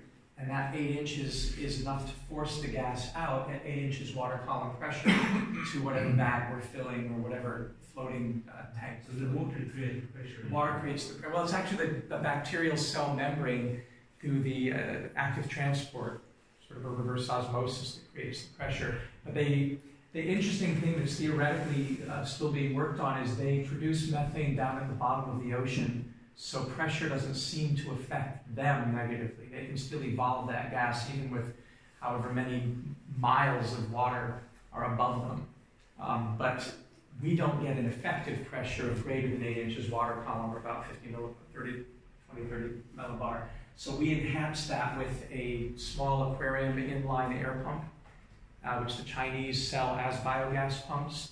We can get them from China. They're much more robust because they don't corrode with hydrogen sulfide or water vapor. When you buy them from an aquarium shop, we've ruined pumps because we haven't filtered out the water or filtered out the hydrogen sulfide. But the Chinese pumps that are made for biogas just pump and pump and pump, and you can use raw biogas in them with the ones that we buy from a normal shop. And it's just an inline air pump, and you can get a 10-watt model, which is perfectly fine for cooking. You can get a 20-watt model, which is great for running a generator. You can get a 30-watt model, which is enough pressure sometimes to run a traditional heating water heater without reducing jet size. So you do this sort of thing, and then if you want to go the extra step, which is what we're doing in Gotland and what we've done in Florida, we compress the biogas into bottles, and then we have whatever PSI or how many bar your compressor will allow and your tank will allow. So it's really, but with us, we find that unpressurized plastic bags or inner tubes are the most convenient, safe, and easy to use because the pressure is low enough that you could never have an accident, and it's just high enough with a pump that you can do what you need to do. The floating tank that I showed a picture of, this one here, you see a pallet here. We put weights on top to vary the pressure. So this is traveling from this backyard into a kitchen that's about, I would say about 30, 40 meters away. And so if they want a really high flame because they're cooking on 3 burners and they're making pancakes and stuff, then we put more pressure here, and then that weight creates the pressure that forces the gas out. So you play with those variables, but it's even completely unpressured. Like I said, having a nice lie down on a mattress filled with biogas and taking a nap is enough pressure to cook on. So if you don't have that, you put your dog on it, or you put a log, you know. So it's whatever weight you want to put on these things. But the pump is the simplest. I just also wonder the perspective of this self-operated biogas. What about industrial plants for biogas? Well, we love them. I mean, Germany, when I lived there, when I started living in Germany in 2006, 7, there were about, I think it was 1,000 or so commercial biodigesters, and now there's over 15,000. So it's really picked up in Denmark as well, and Sweden. These massive ones, but they cost about €1 million each to build. And the cheapest commercial biodigester that I've seen is called the Horse out of Seattle, Washington, $80,000 for a 4 cubic meter digester. We can build the Pusheen for roughly $5,000 for 10 cubic meters, and then with heating and stuff, you may add several more thousand euros or so to it. But it's really because these scale up and down and out, it's appropriate technology for whatever feedstock you have. So if I'm a municipality, I'm going to spend €1 million and I'm going to build a really good, high-tech, well-heated, pH-balanced digester like you do in Sweden or like they do in Denmark or Germany. And I will then rely on restaurant waste and food market waste and toilet waste and whatever, and that will be my central gathering point. If I have a wastewater treatment plant, I'll use that as my biodigester, because all wastewater treatment plants are biodigesters. They have anaerobic digesters. They just flare off most of the gas because there's not. What amazes me is that even back in the 70s, I saw some sketches about how the modern agriculture farm, with the tractors and everything that would run on biogas, but nothing happens there. We're still trying to stuck into diesels. And the weird thing is that it was proven back in the 70s that you could run a diesel engine on a mix of 50% biogas as gaseous fuel and 50% diesel liquid fuel, and it improved performance and it improved the cleanliness and reduced soot and particles. It's almost, we're all trying to figure out why when Marco Polo came from China in the 13th century and said they're doing biogas and told Europe about this. And of course, Europe did do it. And that picture in my song of German and English biodigesters producing town gas in the 1800s, and Marx and Engels writing about closing the metabolic rift when they were writing in England before the Communist Manifesto. I mean, there was the Assyrians and the Persians were doing biogas 3,000 years ago. I mean, this is the only technology that everybody's had available to them for all of human history, because we all fart. And people knew it. They knew it. Kids are lighting farts today, and they did it back in cave times.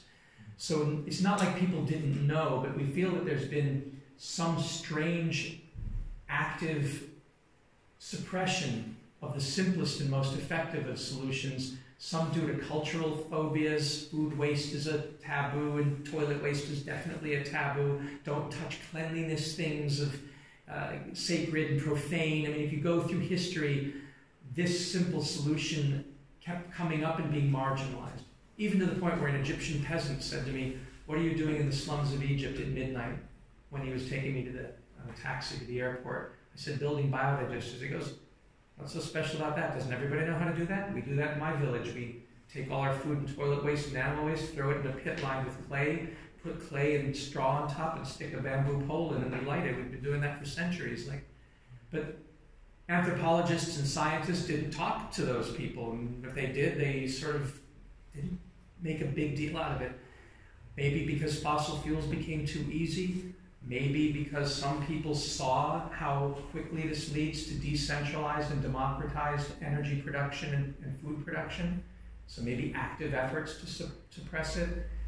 I mean, it'll be interesting to me how many of you go home and build your own biodigester, and how many of us forget about it in the next 2 years and go, "Oh, yeah, some talk they did in 2018. Remember that? It was like, "Gotta save the world." No. It's weird. It's almost as if we've been holding on to this wonderful key to a sustainable future and hidden it or buried it or lost it. I'm never going to lose it because we live on it every day. When my wife was almost killed by a propane bottle in Palestine, and we switched to biogas and went into eco-villages in the West Bank and started teaching people, you see how you can save lives, and you'll never forget. But I think the problem is not enough people have direct experience. Even when you're filling your car with biogas here in Gotland, you don't really know where the biogas comes from. You hear stories. Yeah, your food waste gets picked up. But until you own your shit, you're not going to be so invested.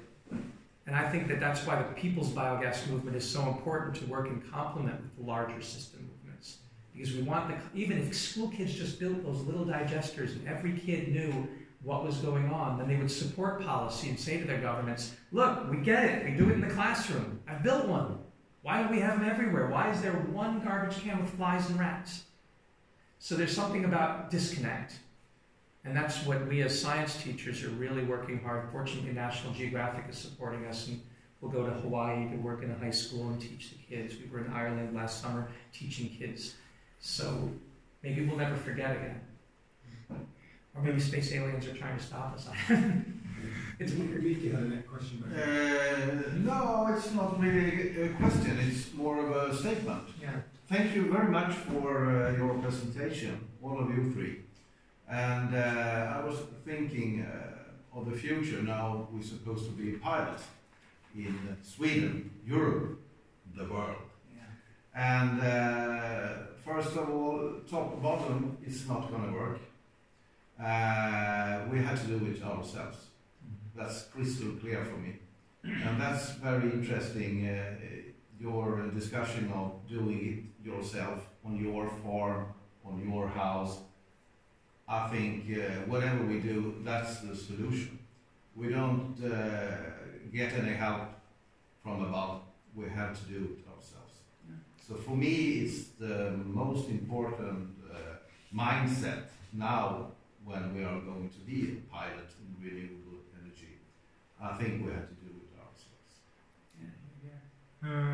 That was not a question, more a statement. In regards to this, Mikael, you're representing a leader who's a EU fund system that is requires 3 different parts in a project to work, and a local partner is always needed, or many preferably, to have the connection, so it's not top run and it's not have local connection. So this is now happening where we're a partner. One of the projects that are involved with this is called Off-Grid DIY Renewable Energy, and it's a project that we're running both here on Gotland with some local actors, and also with all of the Baltic nations. We have a total, the startup, with 11 different actors. Finland, Estonia, Latvia, Lithuania, and Sweden. With the end goal in 2020 to have a digital platform for a handbook, written handbook, but also an ongoing, hopefully, platform where we can have transparency in legislation and technique, open source, to be inspiration for people to be both on and off grid. Because I think what most is, what is, if looking at the energy and electrification of the society and all in the global scale, we're looking at solutions where cars, for example, is going to be interconnected with electrical cars in that matter, interconnected with the grid, and giving the possibilities to each housing unit, like villa or countryside or even in metropolitan areas, to be both self-sufficient off-grid, but also providing to the grid. So all of these different techniques, what kind of house should you build? That's something that I didn't present now, but we're starting a new kind of tiny house building from this year. We're going to go for 5-10 years until it's finalized. There will be also a model of how can you live with a really small footprint in a house and doesn't require these outside sources or support systems with high well-being. As is one of the techniques that we will present. So that's a specific tool for the general, and that we're all going to hopefully be able to contribute to the platform and to act as a support in this. Yeah, and it's now we invite you to 2020 in July. You're going to share the experiments, if you want, here in Visby during the Democracy Week, we call it before. It's not that democracy anymore, but it's Almedal's Week. In 2020 we tell what's happening. So if you want to come back, and your wife. Well, she's the most important. That's yeah. It's a shame that the three men are out there speaking, because she could have done the whole thing herself. I'm the professor, so I do this. But our partners in the States from Solar Cities, our group, Jody and Janice, they go around, they did this TED Talk, they go around the world now as this woman team living with biogas every day. Jody has a big pusheen like you have in Gotland in her backyard that she puts all of her cows and chicken manure and her food waste and stuff from the neighbors and grows her food with it. She's a farmer. Janice is a school teacher who is now full-time biogas advocate, and she lives in a middle-class home, and inside has her biodigester and tower gardens. And having these women going out, as now that they're in middle age, going out into the world as the wise women and saying to other women, this is our movement. This isn't really for men. Screw it up all the time because they don't know how to nurture. And the thing about a lot of these systems, whether it's aeroponics, hydroponics, aquaponics, biodigesters, is they're really living creatures. And they start out as babies and they need to be nurtured and they mature with you and they grow and they evolve with you. And if men would get out of the way and allow women to take this movement over because of the cultural, all over the world, the culture of nurturance, I don't want to be gender essentialist, but the culture of motherhood and nurturance for animals, plants, sustenance, that is the culture that this has to sit in, not some macro engineering technological solution. And then I think this will spread organically. And then the technocrats can do their thing up at the industrial. Yeah. I agree. Yeah. Do the women agree? I think it's about cultivating nourishment in men. It's about cultivating nourishment in men.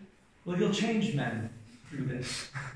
We won't be able to dominate with our brute force sort of profiteering solutions. I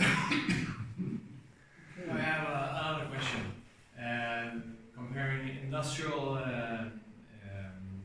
biogas plants compared to small ones, I hear people in Sweden talking about the biofuel to produce biogas is too low to be able to have ships and cars and small homes.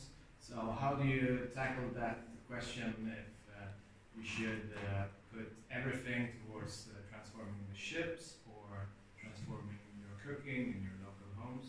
So it's a both-and solution rather than either or, and because of the scaling capacity and the mixing capacity, What we like to say is, imagine a world where we've so efficiently used our organic residuals, our food waste, toilet waste, animal waste, agricultural, urban waste, all things once alive, all organic materials in a biodigester, and we've used it for as much transportation fuel and electricity and cooking and heat, all as we can. We're out of garbage all over the world. And I know Sweden imports garbage from places like Naples, Italy, where they have too much, right?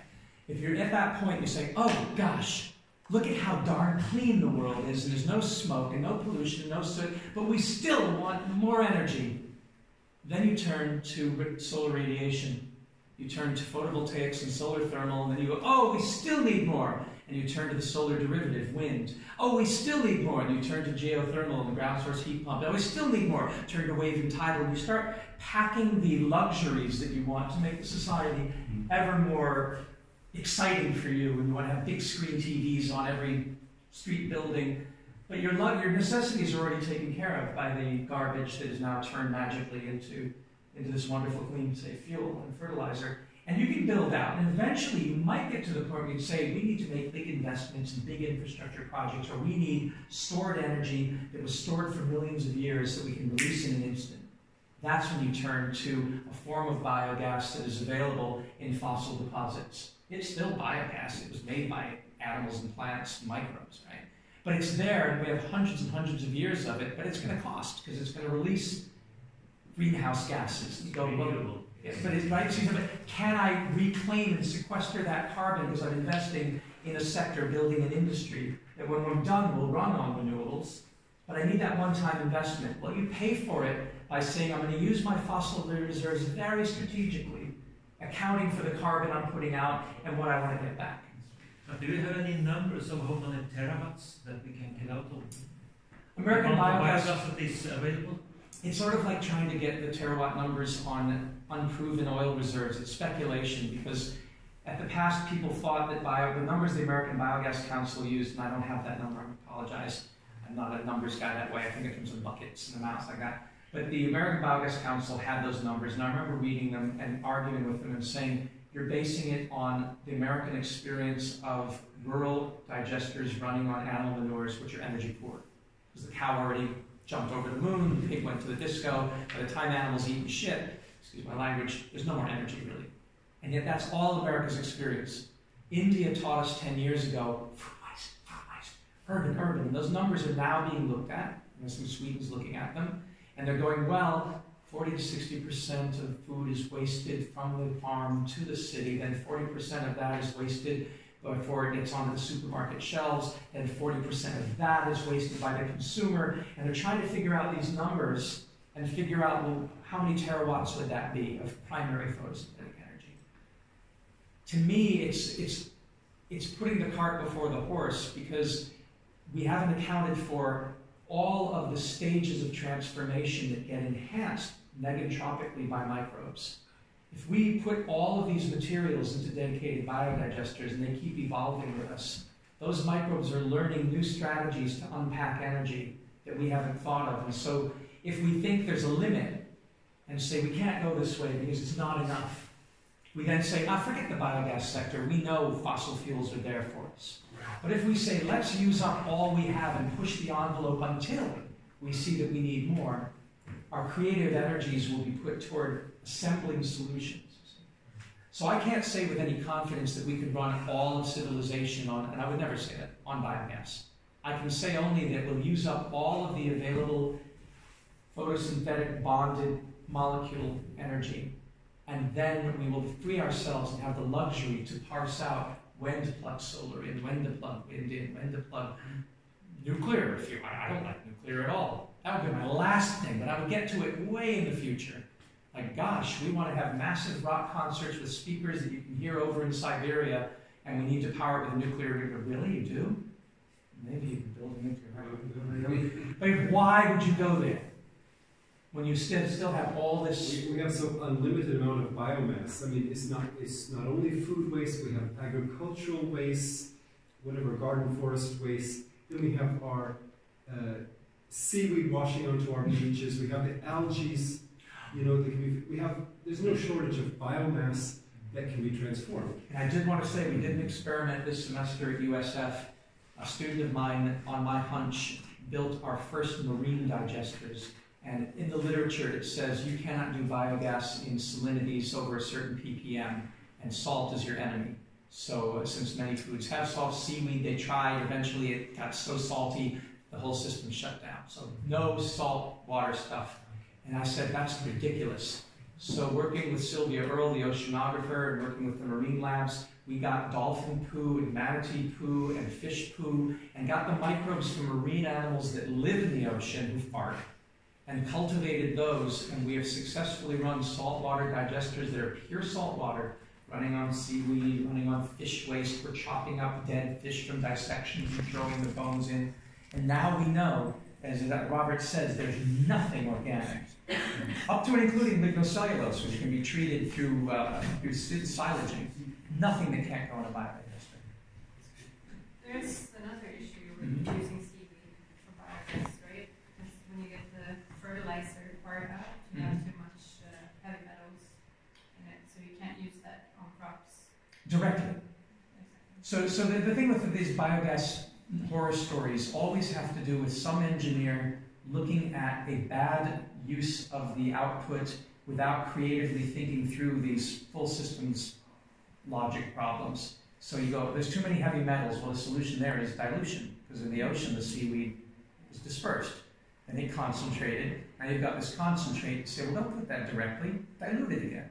Or use it as a form of extraction where the seaweed is your ally, extracting heavy metals that you can then put into an industrial ecology. So remove the heavy metals, chelating them, I guess, is the word chelating.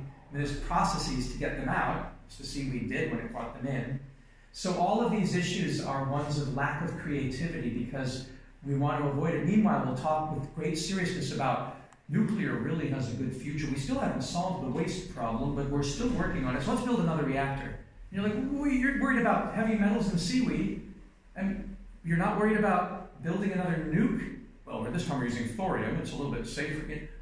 So I'm thinking to myself, let's get the biodigesters as the baseline solution and then deal with the technical issues as you must, as you said, like what do you do with the effluent when it's super concentrated? But I would first win all the energy I could out of seaweed, look at that effluent in a dedicated seaweed digester and say, gotta dilute that. You see where I'm going with that? It's like... It would be in the sludge anyway, wouldn't it? Yeah. So in the sludge, I mean, you're compacting it and you can deal with it, and you can use certain plants that extract that if you want. Yeah. Or you could use other methods of extracting the heavy metals from your sludge. But it wouldn't affect your fertilizer, and the fertilizer is a huge benefit because this is connected. I mean, this is a huge fossil fuel need. All farmers need artificial fertilizers, which are coming from fossil fuels. So biogas systems produce beautiful NPK solutions. So if we had more biogas on Gotland, we'd have more NPK fertilizer being produced organically on Gotland as well. So it's a double solution. I'm afraid that Anders from the museum is waiting so that they'll see the art exhibition, and I think they'll want to go home at some point. Maybe it makes sense to point out that the future part of the artistic movie is actually shoot in Suderbyn, in Ecovillage. It ends up in a biogas digester. That's good to see you. Thank you all. So thank you very much.